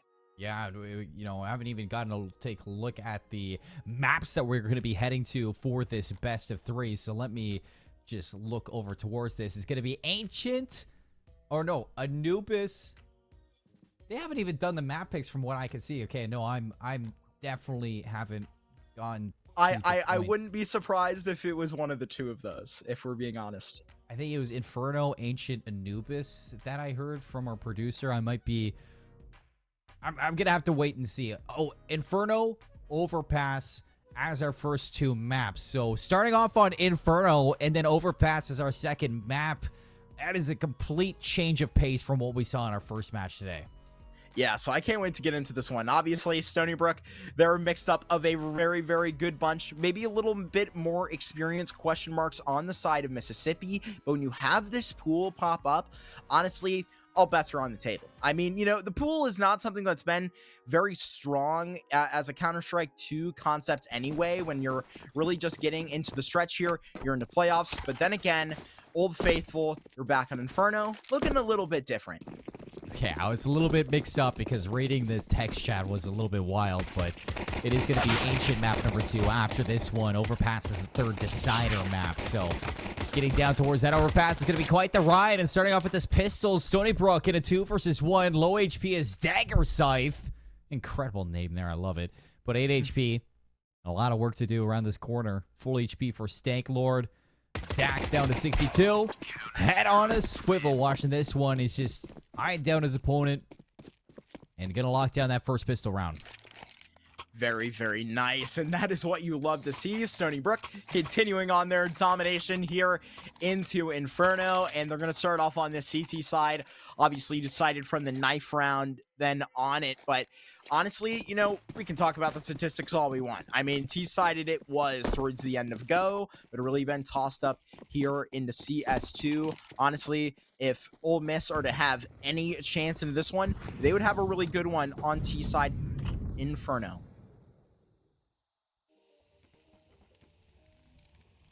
Surprisingly enough, no second round force from Ole Miss. I mean, they didn't get the bomb down, so I guess it's not too surprising. And just, I'm not used to seeing teams actually save out on the second round. In CS2, that is. Yeah, a lot of the times you will see that force, but it's got to be off this bomb plant, and you lacked that because they were just dusted off the server like it. And now an impromptu hall swap is just shut down by Digimon for the moment. Backup in from Dax, but really just this initial aggression shut down. A couple more players to sweep up. Yeah, and they're going to get that done. Flawless from Stony Brook. They don't lose a single member, so Digimon holding off the threat from Apps. They fall right into his arms. Some lovely backup from Dax and, Caillou to finish it off. So 2 rounds in a row for Stony Brook to start off Inferno. And now with that being a flawless round 2, Dax is going to have the M4A1, Caillou with the FAMAS. But other than that, this is going to be a very healthy bonus. Certainly so. And now, honestly, with these MP9s, the FAMAS, very, very nice set of it. Aggression down into that classic banana position. It's really just written all over it. Though Brackets looks to be reinforced, trotted back over his Dax. Oh, Adam, get back off Boiler. That's going to give some space now for Mississippi to get in through Apps, but they're stuck right now. Not a lot of space and not a lot of positioning around it. They're going to flash smoke and try to draw out some of these Stony Brook players and isolate a path through, but nothing has been worked on towards Banana, and already 4 members have rotated to A. They are here. Not in halls, though. That smoke is sort of blocking it off. They will fade now. Still on this bonus, you still have these nades up for a lot of these players, but you just need to be in position. And Ole Miss, they really did invest into this Brackets hit. Yeah. Only one man was set up with a smoke, a flash, a single molly, and now you will just be taken out and put on a trolley. 2 kills, but then again, there is Bronx right back and dying. Will just be dying just like that. Oh man, out in lane. Oh my goodness. Just right back through the smoke. Suddenly a 1v1. I don't know how this has happened. It has been a series of unfortunate events, I'd say, for Ole Miss. And at range, you trust the AK will get it done, and it will. Bold of Stanklord to take that fight. Lucky for I'm a Cool Man to have that shot through the smoke gifted to him. And it's 3 kills to put it away for Ole Miss to get on the board. But I'm not really impressed with that T-side attack, for what should have been a cleaner round for Ole Miss. They invest so much utility towards Brackets and stand completely still. It definitely seems like they were expecting some aggression from Stony Brook that just was never shown. Now you can really get into the thick of it now. That bonus just taken out.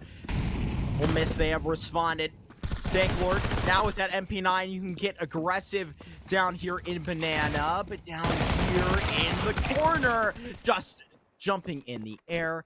Dagger will put him down, but just like that, he traded out, and what a shot to come out from I'm a Cool Man. He really is. He really is the coolest right now of cool. Beautiful flash on a Caillou, but won't be able to reach it in time.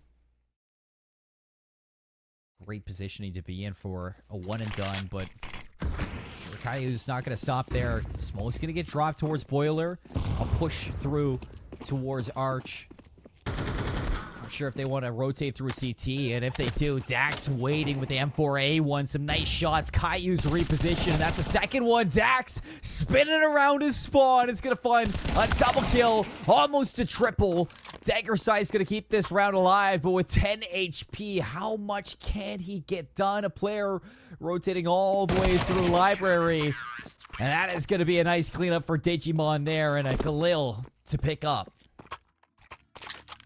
Stony Brook, there's your response. Not as cleanly as they would like, but the scoreboard will be 3-1, will be quite nice. Ole Miss, we'll see what they decide to go with. A lot of mixed money across the board, but really not expecting to, wanting to lose that drove of rounds that they really were just trying to get on. I mean, it's really just the momentum base, right? We've been talking about this the whole time with MR12. We saw it in the first game on Vertigo in our first series, really how the score was just run up on. And really, Stony Brook right now, if they can get in on some of that magic, this could be a quick one.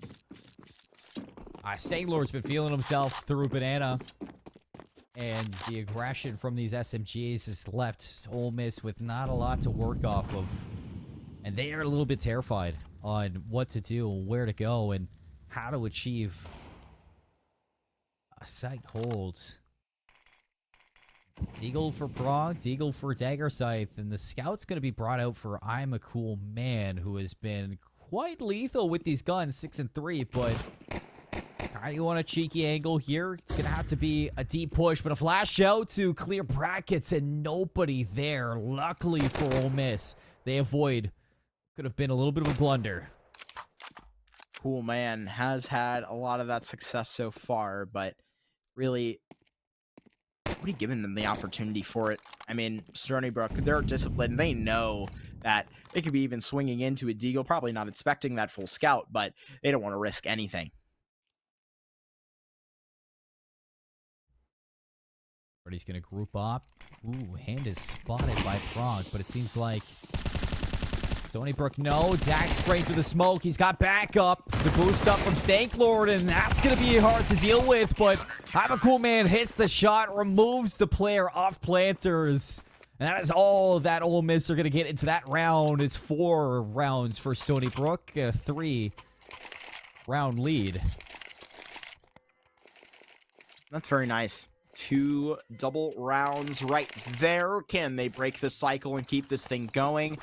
Back then, when Ole Miss had a chance, they had a real good opportunity to try and stack some rounds on the board early, but this is sort of what we're expecting, right? Stony Brook to get this thing going, not let it go, but really, it's the chance for them. I mean, these are guys that they totally think they should be higher. I mean, having a couple blunders during the regular season, you can't be perfect, right? Varsity Premier is hot this season, but yeah, I mean, they want to make things quick here in the first series so they can send a message to everybody.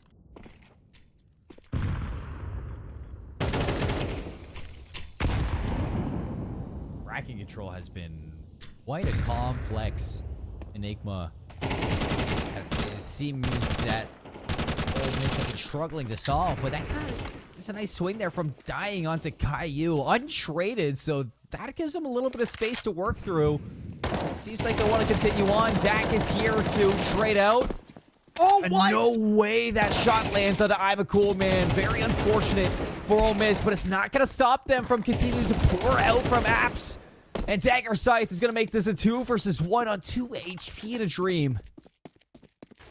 First of all, we'll acknowledge just the absurdity of that kill, but we'll quickly just pass it on because Stanklord, he is coming through it. That flash up and high in the air. Can they put down the sight? Not for the moment. He's real stinky tonight. What a turn and burn. The 5th will be found. Stony Brook with a chef's kiss. There's a reason why he's been named a lord. And it is because that stank is stankier than the rest. And that shot is quite dangerous to look at. The transition back over towards Pitt to find that second player dying, who's just hiding away with the, I guess, more advantageous HP in that scenario. Just Dagger Scythe couldn't hit the shot needed to allow dying to put it away, and that is going to continue the success here for Stony Brook, now continuing to grow their lead by 4. And Mississippi stuck onto not a very worthwhile buy. They do get that first blood though, and maybe that is going to lead them to a little bit more. Second onto Adam is going to open up brackets. That leaves Digimon all alone on site. Yes, it does. My goodness. He's really feeling the buzz right now. They're all going to be let up arch. This is at least going to let pressure be settled. Digimon can sort of decide whether he wants to peek out, and now the position exposed. Oh no, there was a rat in the back lines, and they have just shut him down like that. What a headshot to come through. That's fantastic awareness, and from dying to have that read onto the player that is still lurking in apps. Lovely decision-making from Mississippi to clear everything and leave no stone unturned here from this Stony Brook school. And I love this too. I mean, I know it's been a very successful couple of rounds for Stony Brook with this 5-1 lead, but you look at their economy, it hasn't been clean at all. And they've been continuously buying weapons off of these clutch wins that they get. That these two players, Stanklord and Dax, they need to save these rifles. So they're going to give this one up, and Ole Miss, they get their second one. Right, because of the natural individual advantage that you're going to be having just with Stony Brook, right? Ole Miss getting this opportunity to get this playoff in. Honestly, if they stick together as a team and really just do well trading, not get it to be in those clutch situations, it can make this thing really difficult here on Inferno, but they got to start picking it up, and that's a great way how. That comes off of Dying, making some impactful plays from 0 to hero there. Those 3 kills from Dying coming in the past few rounds. Player has snuck in towards Boiler. That's Adam again holding a close angle with the Desert Eagle. But will he be enough to maybe ward off these members and possibly even take a kill? He's feeling it. I can see. And he wants to peek out so badly right now, Mark. Yeah, he's really abiding his time, and it may come. I mean, the bait and switch from that long haul, it may not come because, ooh, there's that timing that goes release from Boiler, but does Digimon peek in on this? They're both towards that side. No movement from the balcony player. Stony Brook will lie in wait. This deal might actually give him a false sense of security. There's 2 AKs on a crossfire. And Dax might even be able to blow this one up. They line up, but heads up plays from Pronk and Dying. They clear it out. They get rid of those rifles. Only one more to worry about is Adam! What? Through the smoke. Dying and Blix gets removed. Adam almost makes the hero play, but it is too much to deal with the rest. Wow. Oh, wow. 2 shots, 2 kills. That was mischievous, but Stanklord, no clutch for you today. And that's what we were talking about. The recipe for Ole Miss is going to have to be these cold, calculated victories when you are getting on the board with these trade frags, right? You're getting in these bomb plants. You're keeping up at least 3 players. Build the eco. Yeah, build it up. Give yourself a chance now to fight back here if you're Ole Miss, who definitely is going into this one feeling like they have something to prove. 1-4 in the regular season. Things just not going your way when it comes down to the change into CS2. Maybe a little bit of a wake-up call for these players to find that synergy, find that comfort towards this game. And, you know, it begs the question, going into playoffs, what changed? What have they worked on? Has it been just a couple of players looking to find their role in this team? And if so, how will that translate against Stony Brook right now? Because if Ole Miss can come out here as the 12th seed and upset Stony Brook for the school, that is a grand accomplishment. Certainly so.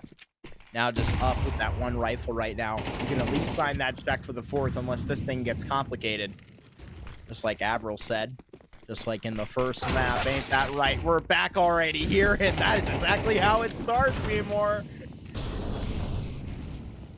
We love Avril. Procto doesn't want to let off the gas just yet. Dax is going to be shut down, and this hero rifle for Stanklord becomes all the more important, but already the reinforcements are here. They've rallied through Banana, and Digimon won't be able to put anything to work here with the scout recover, and Prong City a second one. HG from Dying going to land on the doorstep of Adam. SAWP for Caillou won't be able to get any more work done here. He's just going to grab it and head to the hills. Running for him. He will hide. But, I mean, this is a great asset to try and bring over to this 5-4 round. But this is a great scoreline to be at. I mean, at a certain point, we're going to stop and take that grain of salt away. Ole Miss, they are matching Stony Brook pound for pound.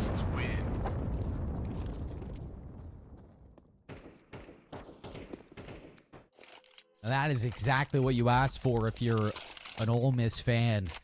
Rallying behind your school. Bringing that spirit in towards this team when they need it most in the round 1s of the playoffs.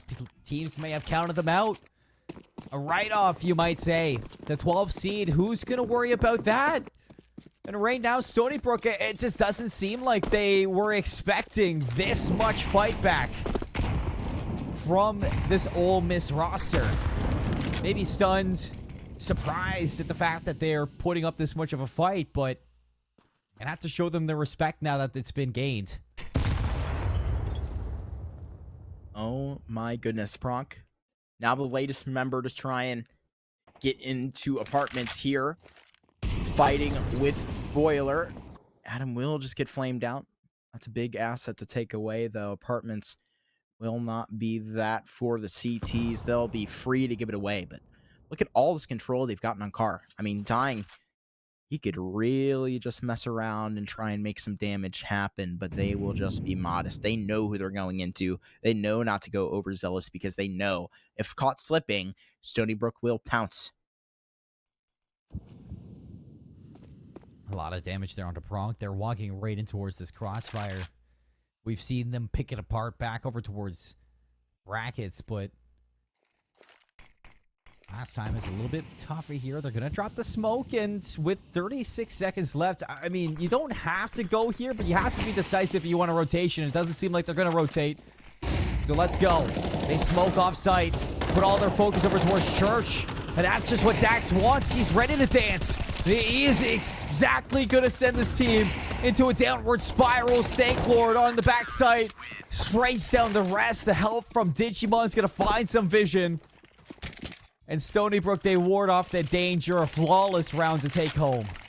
What a hold from Stanklord. That is insane. Right through the smokes. I mean, they don't make it complicated at all. What a round to find for Stony Brook, and there you have it, right? You don't complicate things too much. You haven't done enough work to try and make this thing too easy for these defensive players in Stony Brook. They get a good one back on you, but Ole Miss still not out of it. They get a good buy up next. The only difference is going to be Blake's 0-8. Not a start I'm sure he's going to be wanting, but still plenty of time to pull it back. And this back end going to open up the site for a couple of these members. Lead the way to A. And I'm starting to enjoy this from Mississippi. Very patient, very practiced in drawing out this utility through brackets, through the smoke. They block off boilers and expect some heavy utility thrown back from Stony Brook. Her nerve is just so calm. And I mean, they even put out this test set of utility into brackets. No bite on it from Stony Brook. I mean, if there's one opponent that we have that maybe just aren't biting on this aggression here late, it would be the SB, the Stony Brook. Let's see if they can put on here. 35 seconds left. Late adjustment, sprays through the smoke, and from lane, that's a good opening kill. Adam just hiding behind the pillars, and 1-by-1 Ole Miss fall. Not a member lost for Stony Brook, and that buy from Mississippi amounts to absolutely nothing. It's just going to lead Stony Brook to now a round advantage after the half is done, Marky. That will be an insane round to get. I mean, like, just coming out of it with a full house, you are not going to lose one man. Ole Miss, you look at them now. They can barely get out of their own spawn. They're tripping over themselves. That was one to give up.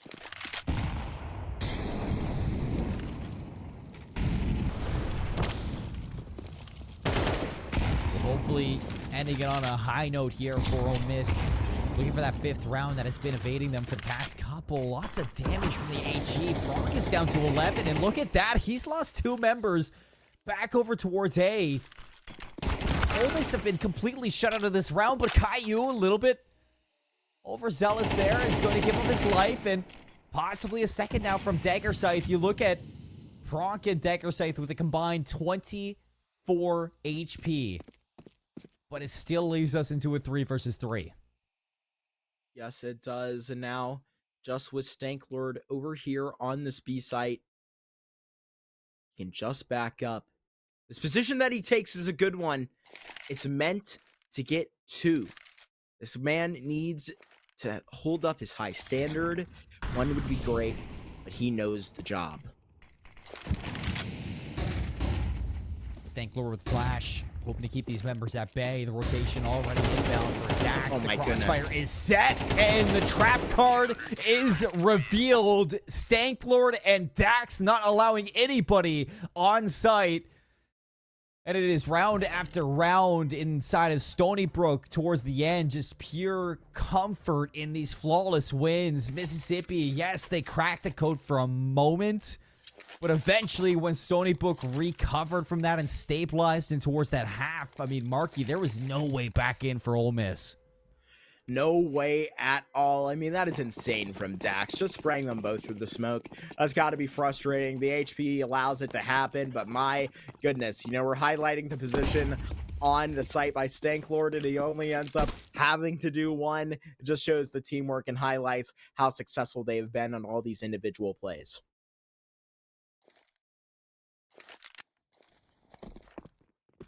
Like stolen this close angle. Dax ready to push, and the green light going to stem off of. That is a nasty HE, but it's not going to stop these members. Caillou gets two. Prox could at least be able to draw one back with the kill on the Dax, but you just look at the pressure thrown down by Stony Brook. They are thrown down and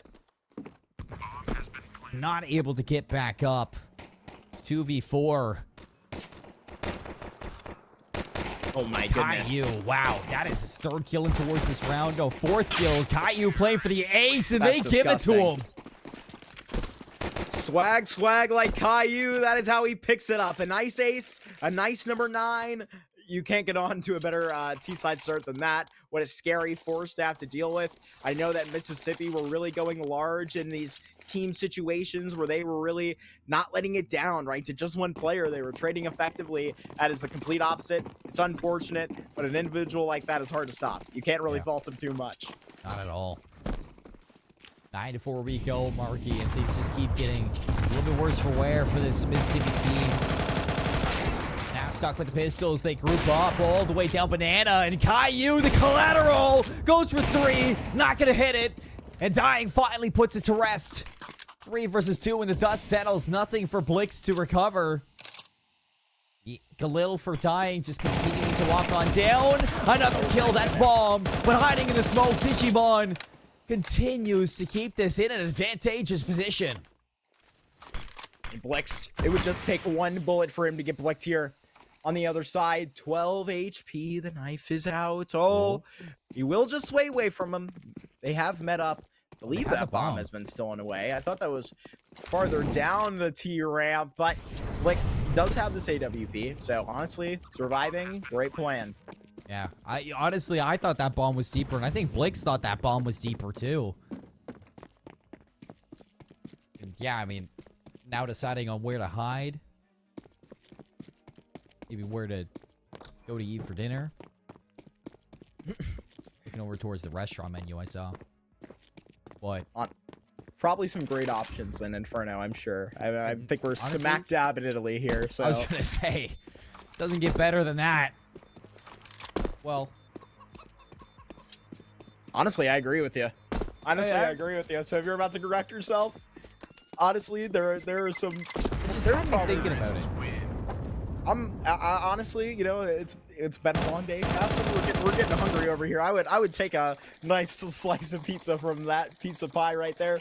But can we be kind? Can we be kind? I know they're spamming the restaurant, but hey, it's a new round.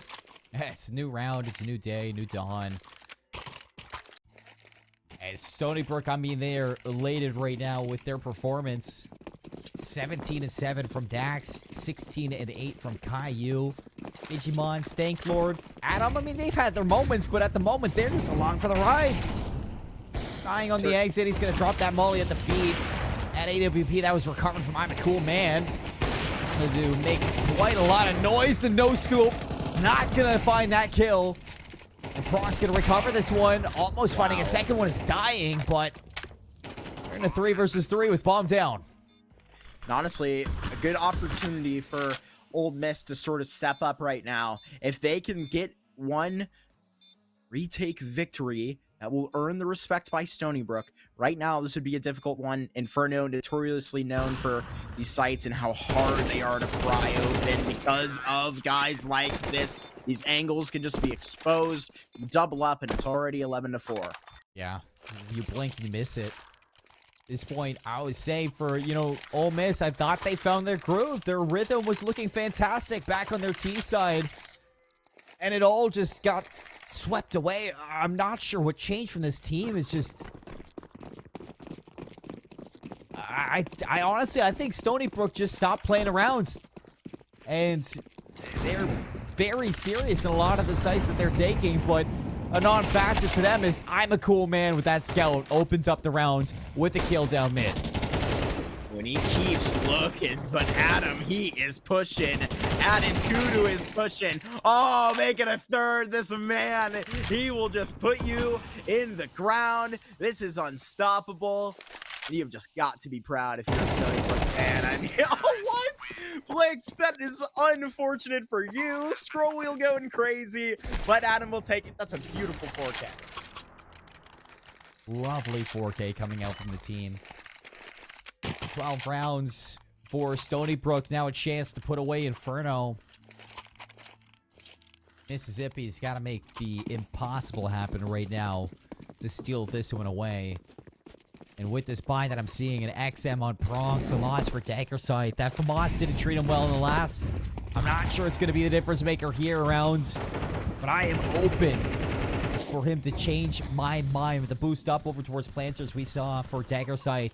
Prong's going to bring this XM up towards Axe and watch down this long haul. And Stangler's actually brought down to 4 HP, so the slow push from Banana might take a little bit longer now. Ouch is what I say, my goodness, but now, oh no, they have got to be fearing themselves. Adam is back on the rampage of brackets. One more player in the cubby, but now, oh boy, that auto shotty, we love it so much. Now it's getting its time. Nice kill over and to it. Now this execute on to B. One more would have to be found by Stony Brook. Now a very good opportunity in B. Both of these players going to be lagging behind in CT. Going to be a boost coming up. Oh no, that's audible. That. Oh no. Oh no. And Dak's not going to let that happen at all as soon as they make that mistake. Bomb gets planted in the 4-on-4, but the smoke is blocking them off. Dying's going to take down Stanklord, so that 4 HP member gone, away. One brought back, a second one from Caillou. Blix, can he keep this one going? Bronk, it's up to you. 1 versus 1, and Dak seals the deal. 13-4, Stony Brook University lead the series. Oh, man. And you know what? I mean, Stony Brook, that was a very, very great performance. But honestly, that was more than I expected out of the Rebels. I mean, that was a great performance from them. And we'll probably see more on the second map. But honestly, if this is experience that you're getting from this, then you're standing up well against a very practiced team. You really should take that into account. I mean, that T side was definitely successful for Ole Miss. Definitely some things they need to work on, though, Marky, as we're heading in towards our second map of the night. It is going to be Ancient to be looking forward to, folks. We're going to take a quick little break. When we come back, the continuation here of our series. Don't go anywhere.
Welcome back, everybody. Seymour and Marky here with map number 2 of our second best of 3 of the night. It's going to be a fun one. Ole Miss definitely has their work cut out from the Marky, but leading into this one, I got another thing to let you guys in on. Go beyond your field of study and get a world-class education in leadership with Army ROTC today. Decide to lead today with Army ROTC. So go check them out. Show some love. There's a QR code on screen. One of our sponsors here for the NACE Star League. If you want to be a leader, you want to inspire others as well, join with the Army ROTC. And Marky, that's going to lead into our second map of the night. You know, Inferno definitely was not kind to Ole Miss. They got to step it up here heading into Ancient. Yeah.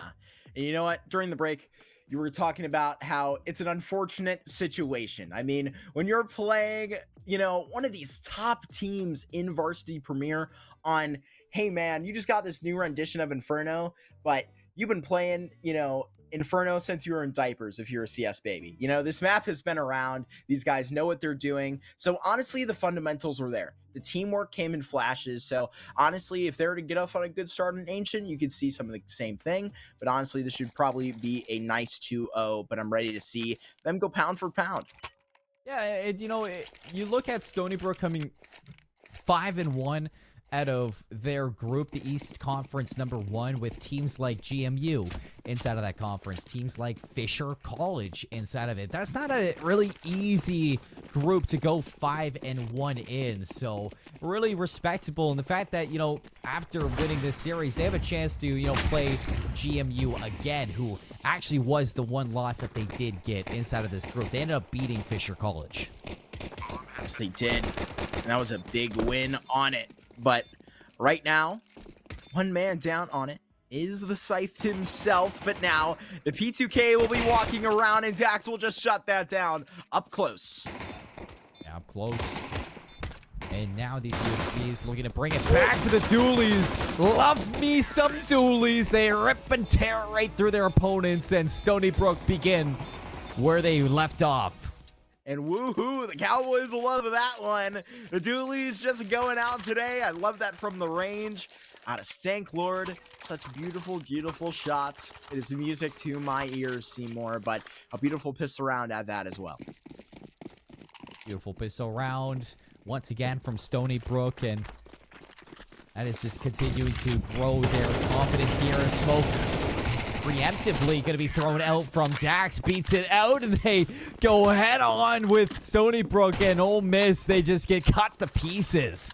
What does your stopwatch say, Seymour? I couldn't even turn mine on in time. That was insane. They just sweep him up, what, 10 seconds off the clock right there? Hey, man, if it didn't got to be complicated, just get it done with. Just get it over with as quick as possible.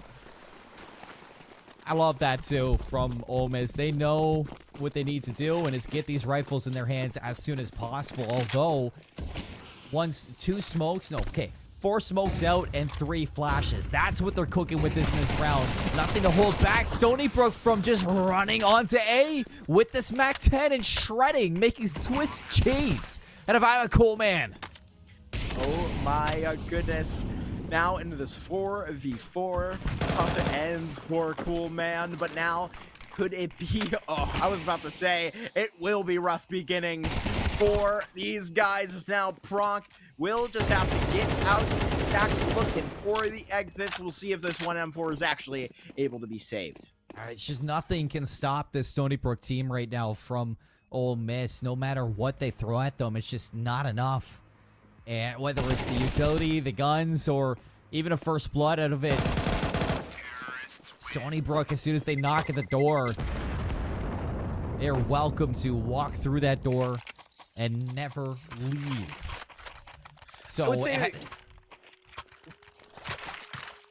I would say what really benefited Ole Miss on the first map was that they got off on that T side. Right now, on this defense, you saw it on the first Ancient, Seymour. It was just unfortunate, being that really it was just the momentum to carry those guys on offense. But right now, Stony Brook, they're taking full advantage. Yeah, Stony Brook are definitely looking to lead with their front foot inside of Ancient. So far, so good to make it look clean. Players going to be stacked inside Cheetah. Pronk just getting some pot shots to the smoke, seeing if something will land, but lots of damage done on towards Dagger Scythe. Do expect the stack onto each other in this corner. Dax taking a sweet old time, so nothing yet to be confirmed, but as soon as the dust settles and everything is said and done, they find these members, and suddenly, you know, Dying's actually making some good work out of this one. Lots of damage done. It's just going to be, I'm a cool man to clutch up in a 1 versus 2. My goodness, the entire defense at B just dismembered right there. Cool man, we'll have to walk back in. A timing in a cave could be really good. I don't really know that you have a shot in the round without a kit. Honestly, with no armor, this could be another great save opportunity. But if you're to get the team really shooting on all cylinders, it would require a really good buy, and you're yet to really see that from Ole Miss. Yeah. It's lovely from I'm a Cool Man, though, to recognize the situation and actually recover an M4 and, you know, making the best out of the situation for sure. It's going to be 4 rounds given up, but at least taking this rifle over with some lovely stickers, might I add. Love seeing the SK sticker on that gun. It is just, it has to be Ole Miss now figuring out how to win out on some of these fights, because I love the bold strats on stacking in towards Cheetah or getting aggressive through mid, meeting them head on with fire on fire, but they had to be a little bit more elaborate than that. And so far, I haven't seen Ole Miss really put these rifles to good use when it comes down to their positioning. I believe we just had a man drop from the round. Oh, I don't no, know if the I don't know if the round's going to be stopped. No damage has been dealt, but unfortunately, I think we may just have to roll with this. That's a bad loss for Ole Miss, but we will roll on forward. You got to roll with the punches, but suddenly a gift, and there you go. Back to a 4v4. Yeah. Who cares that he's not here? It's a 4v4 now. So, if Ole Miss win this one out, you know, I'm sure they're going to be counting their blessings. Certainly so.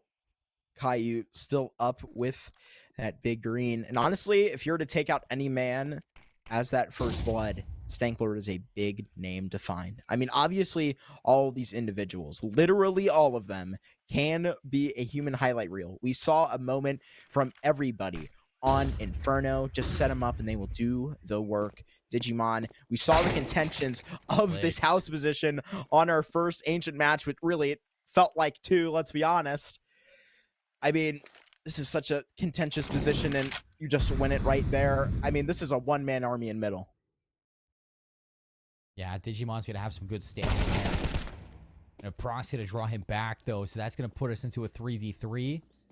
You do have Dagger Sight in a very vulnerable position. Not able to go get even one. And puts Dying really on the block here to make some magic out of this AWP. The nade's not going to open up the smoke enough. And the Molly's going to block him from getting any vision onto the site. Now they have to be thinking about the save without having I'm a Cool Man here.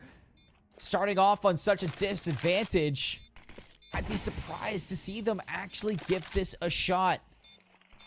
This AWP is too valuable to get up at the giveaway at this point. Oh, wow, what a swing, and that is what you want to see. A nice little 2K to put it away. 3 total, and the op recovered. Decide which skin you want more. Flawless so far on the T side.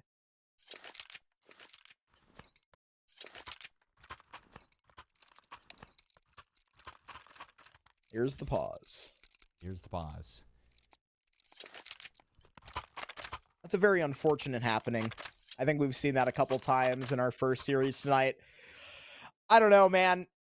I've experienced it myself. I'm sure you have, Seymour, as well. Sometimes these games can be a little bit buggy. Sometimes these games just don't want to work. And, you know, take some time to allow it to level out. So I'd say it's really unfortunate that I'm a Cool Man goes to, you know, so many efforts to carry that rifle and towards that round, and he's not even able to use it. That is what I'm a little bit upset about. But for Ole Miss, they should be upset about the fact that that was very winnable. And with I'm a Cool Man, that was possibly your first round inside of Ancient, but it's not. You're down 0-5, and you're still seeing some issues for this team. I wouldn't say the issues are really down to positioning at this point or down to the strategizing inside of their camp, but it's down to a lot of individual performances that we are seeing.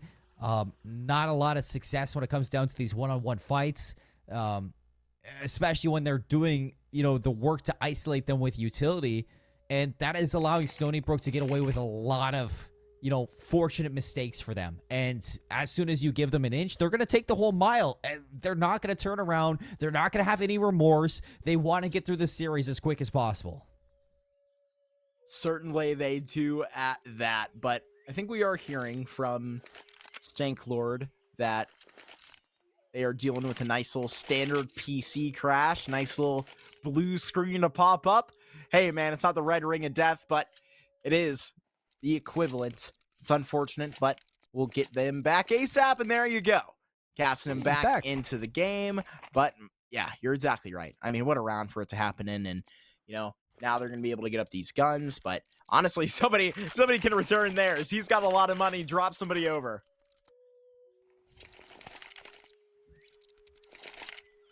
Yeah, I'm just going to be given over towards Dying, who, to be honest, Dying was the start of that last round for Ole Miss. Found that first blood with the AWP, brought it back over towards a 4v4, and gave them a fighting chance at winning it out. So giving the big green over towards this member of Ole Miss is definitely going to be in the right hands. Certainly so. Now this really getting into things here. You're hitting the halfway point. Doesn't feel right. We've been playing this game for 2 months nearly, but hey man, we had MR 15 for nearly 12 years, so it'll take some getting used to.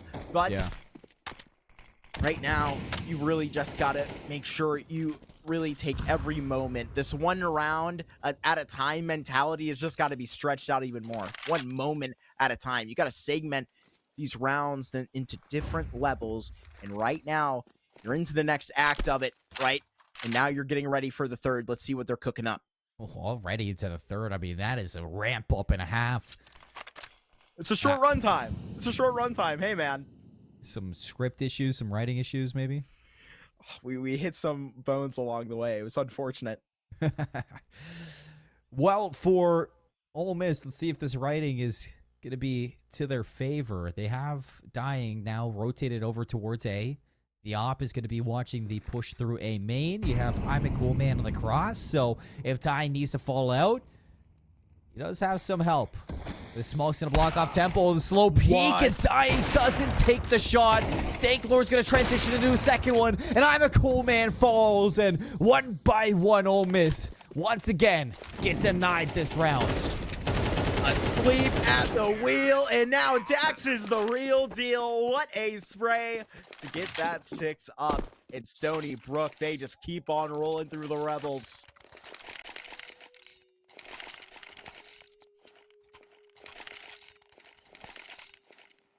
I don't know what it's going to take at this point, Marky. And I don't really want to, put it down onto one single player for Ole Miss, because it's definitely not down to one single player, at fault here. But this team has so many opportunities, but some small fundamentals just missing the mark. They're going back in towards the run it down mid. Let's see what we get. The kill out of proc, covers a gun. A second from Blixt. And that's going to be some rifles gained, but bomb gets planted at A, or sorry, B. All's well that ends well for Stony Brook here. Now in their post plan.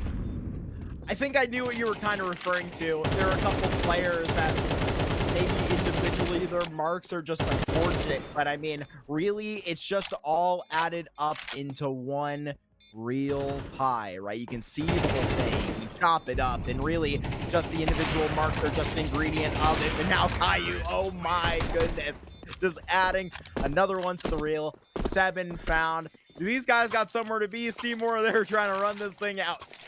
It's a Stony Brook speed run at this point, and I'm really trying not to, beat the dead horse here and just continue to press on towards the issues of Ole Miss.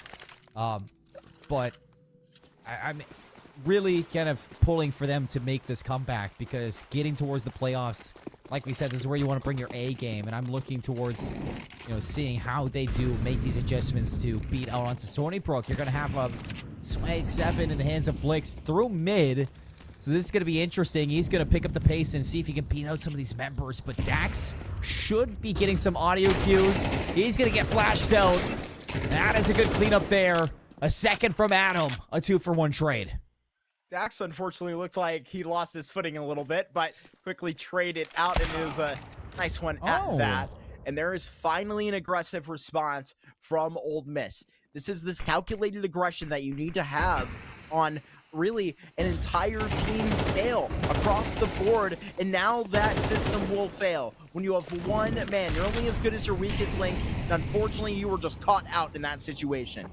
Again, just small little details. I'm not a big fan of the aggressive stance there from Daggerscythe being the only one there. Nobody to bail you out of that spot, so the easy flash out from Stony Brook, and the 1-2 punch takes them down, and together they're just weeding out these players. Pronk is going to be isolated in a 2 versus 1 yet again. Dying should be noted to have this AWP, and you see Caillou is not letting his eyes off of that peak. So it's going to be an 8th round for Stony Brook, just rolling through the punches, just going through the motions at this point and not looking to kind of step off the gas.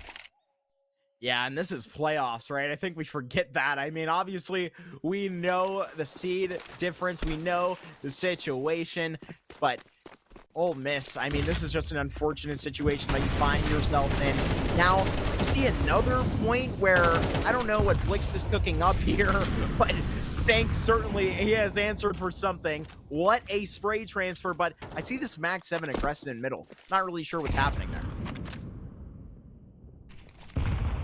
One towards the rifle is already being dealt with. Dying has snuck through A main and may have had the jump onto Caillou, but the reaction time is spicy, Marky. And it's all down to, I'm a cool man to make this difference. He's going to be hearing the footsteps. He reacts, caught Digimon with the utility, looking for a second one, not going to be able to connect on the Stank Lord, and Daggerscythe now all the way through, has somehow beaten out some audio here from Adam, and he's going to be able to collect 1 kill.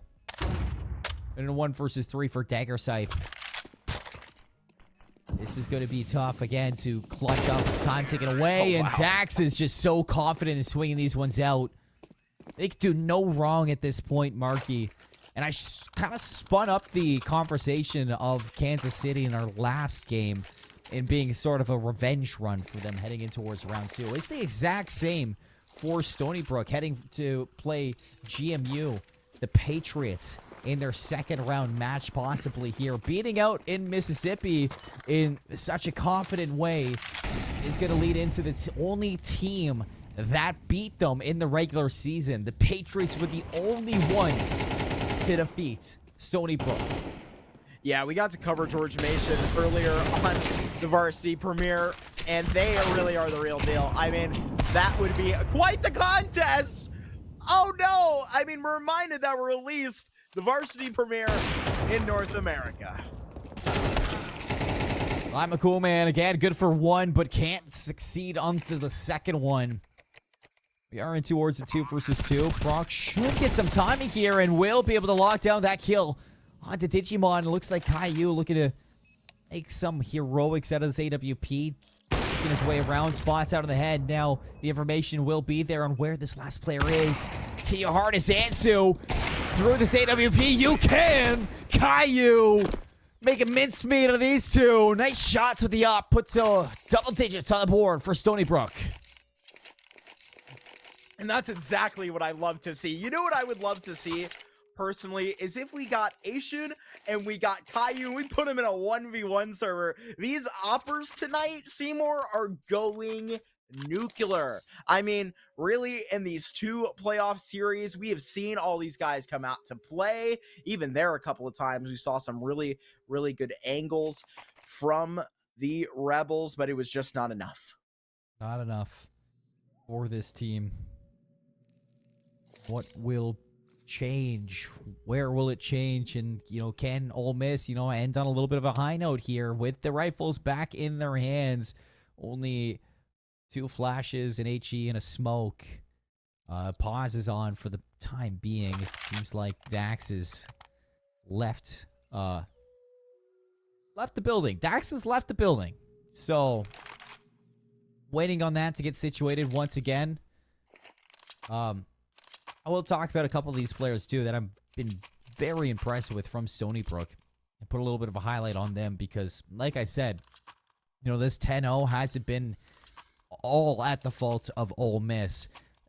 On top of, you gotta say that Stony Brook is playing some elite Counter-Strike right now.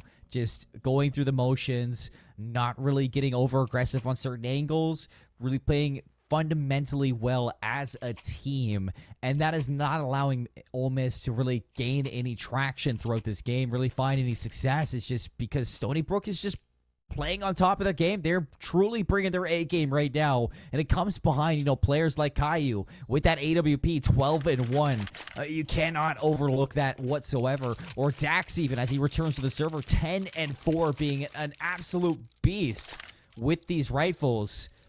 Stony Brook are playing amazing, and I don't want to take that away from them at all. Well, really, so some of the shortcomings, that Mississippi is experiencing is exactly due to those reasons. It's just due to Stony Brook bringing their A game, dare I say their A+ game. They have been flawless tonight, 100% in the round so far. 10-0. Feeling good here on Ancient. But now Ole Miss ready to bring the fire, and that's some nice shots from Pronk, and I'm a cool man to gain those first 2 kills. 2 players to back him up there, but they're blocked off by the Flames, and here comes Stony Brook in retaliation to gain back this space and re-clear it. Stank Lord likes that bomb. Doesn't seem like he's been spotted out. These 2 players on site need to just bide their time here. Flash out the swing, and Dagger Sight goes down. Right alongside him, it's Blixed. That leaves dying. Last alive. Coming in here from Cat, Adam looking to try and check the back door. Holding it, elbow spotted, but this time dying from this range. Will have this undying rage to just get back into this game, get back into this effort, and try and get around on the board. If his team can't do it, surely he can. Let's see it right now. A 1v2 would be a momental task right now as he approaches one, and he does well. If anybody's going to do it, it's going to be dying. He's had his moments, and this would shine above the rest. Oh, no. Not going to have the kit, so he's just going to stick it out. And he's not going to fake it whatsoever. Digimon doesn't peek it. And that's where they take the round win. Ole Miss off a ninja defuse from dying. Pros don't fake, Marky, and neither will dying. No, they do not. What a defuse. Oh my goodness, they play spoiler to the dream, and what a beautiful way to do it. How appropriate to pull it out right there, barely at the end. Let's see if they can double up.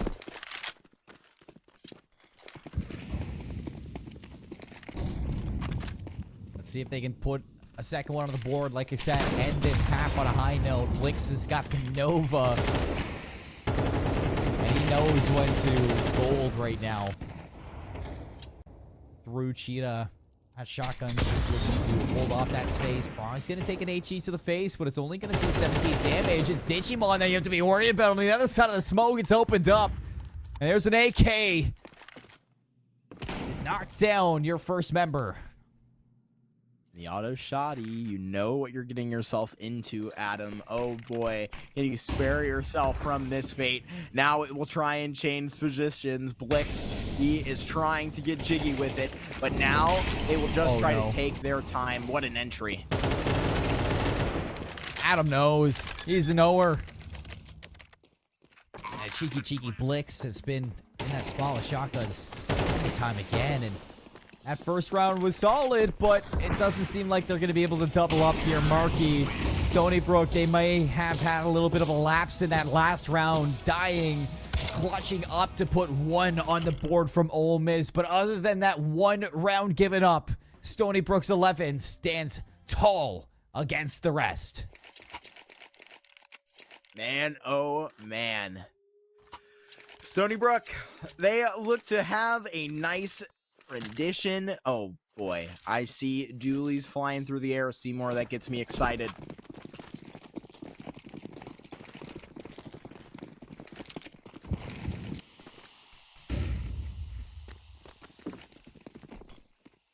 Excited here with the pistols. Caillou doubled up alongside his teammates, but it's Ivan Coolman alongside the rest to just burst out of the smoke. No way Digimon's gonna... Okay, no, that's not Dax. They're spraying through the smoke, won't be able to connect into it. They're looking to win out onto this player. They should know Digimon's gonna be an A main, but they're gonna backpedal. This is so smart. This is the right call. Oh, they're trying to pull the fast one on them, but you look at the position of Dax. We'll see how deep he's willing to get with the HP. I think it's going to be wise for him to maybe just get into this corner. Oh, he has a long barrel. He better be careful. They will round it. There's a nice headshot. 1v1. Oh, but Digimon's not going to allow Mississippi to win this one out. Lovely shot there with the USP. 12 rounds for Stony Brook as they are ready to face off against the Patriots once again, Marky. I said it back on Inferno, and the lead was a lot less than what it is here. It is going to take the impossible to bring Ole Miss back. Here they come, and you know what? Unfortunately, with no bomb plant, you might as well lock it in. You see the Galils get up. Everything is going to get very desperate. I'd be questioning if even half of these players have armor, right? You're missing out on something.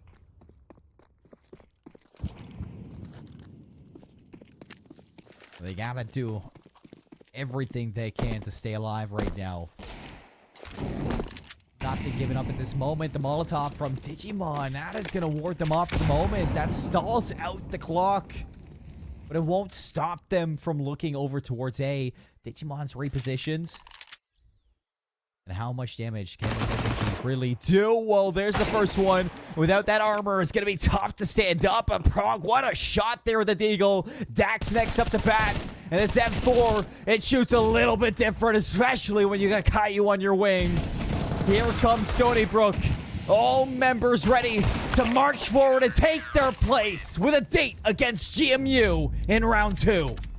Yep, they're going to that round number 8. You're facing the big dogs, but oh my goodness. Ban Ancient against these guys. I mean, they are dangerous as ever. Take Inferno out too.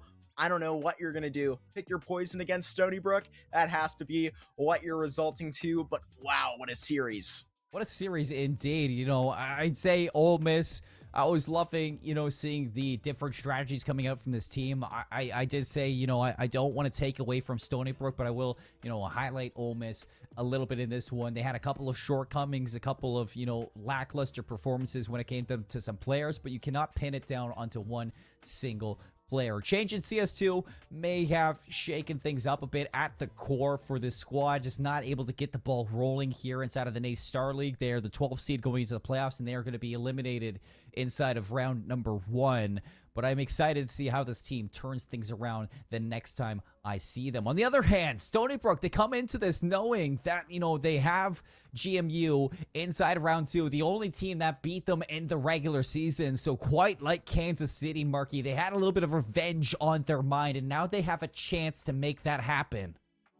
It's looking to be some sweet revenge. I mean, that's a hot opponent to run into. And I mean, you know, a lot of the times I'll even make an example to the NFL playoffs, right? You'll get a nice wild card team that's getting real hot. You can upset anybody. That's Stony Brook right now. And you're out for revenge. You have the right motivations. You can take out anybody. I mean, go up to the 1 seed. But now you're matched up against George Mason. The stage is set. And that will be a blast. It's going to be a blast, too. Before we close out the show, folks, I do want to tell you about LA Comic-Con. LA Comic-Con is producing an expansive and exciting gaming, esports, and anime experience in the West Hall of the Los Angeles Convention Center on December 1st to 3rd. Your pass gets you access to gaming stage tournaments, stream studio, your favorite streamers, free play zone with the hottest PC and console games, and the mix with over 10 indie games with devs on site. Click the panel below and use promo code Level Up, all one word, for $5 off your gaming pass. That's Level Up, your promo code, to get $5 off your gaming pass. So if you're heading over to LA Comic-Con, check things out, because just look at those pictures. It looks sick. LA Comic-Con, definitely going to be a fun time, Marquis, and I'm sure a lot of people are going to be looking forward to that. No, definitely. Always a blast to go out and connect with the community. And I mean, what a way to do it. Comic-Con incorporating some gaming. That's great to see. And I can't wait to see how that event turns out. No, neither can I, and that's going to do it for us here on the desk. We started off with two teams heading in towards this playoffs. The round number 1 is done and dusted, and that leads into round number 2 here of CS2. Marquee, we got Michigan Tech going up against Kansas State University, GMU versus Stony Brook, RIT playing up against the Kentucky Wildcats, and then Fisher gets their place against UCCS Red. So it's going to be a fun time when we get to round number 2. But for round 1, we are done. Folks, have a great night. We'll see you next time for some more NA Star League. Los Angeles Comic-Con is back at the LA Convention Center December 1st, 2nd, and 3rd. Meet stars from hit movies and TV series like Matt Smith, Jamie Campbell Bower, Elijah Wood, Sean Astin, Rainn Wilson, and so much more. Shop over 800 exhibitors and artists. Experience the vibrant cosplay community and immerse yourself in the gaming and anime hall with tournaments for Mortal Kombat and Street Fighter all weekend long. Get your tickets for LA's favorite comic, gaming, anime, and pop culture convention at ComicConLA.com.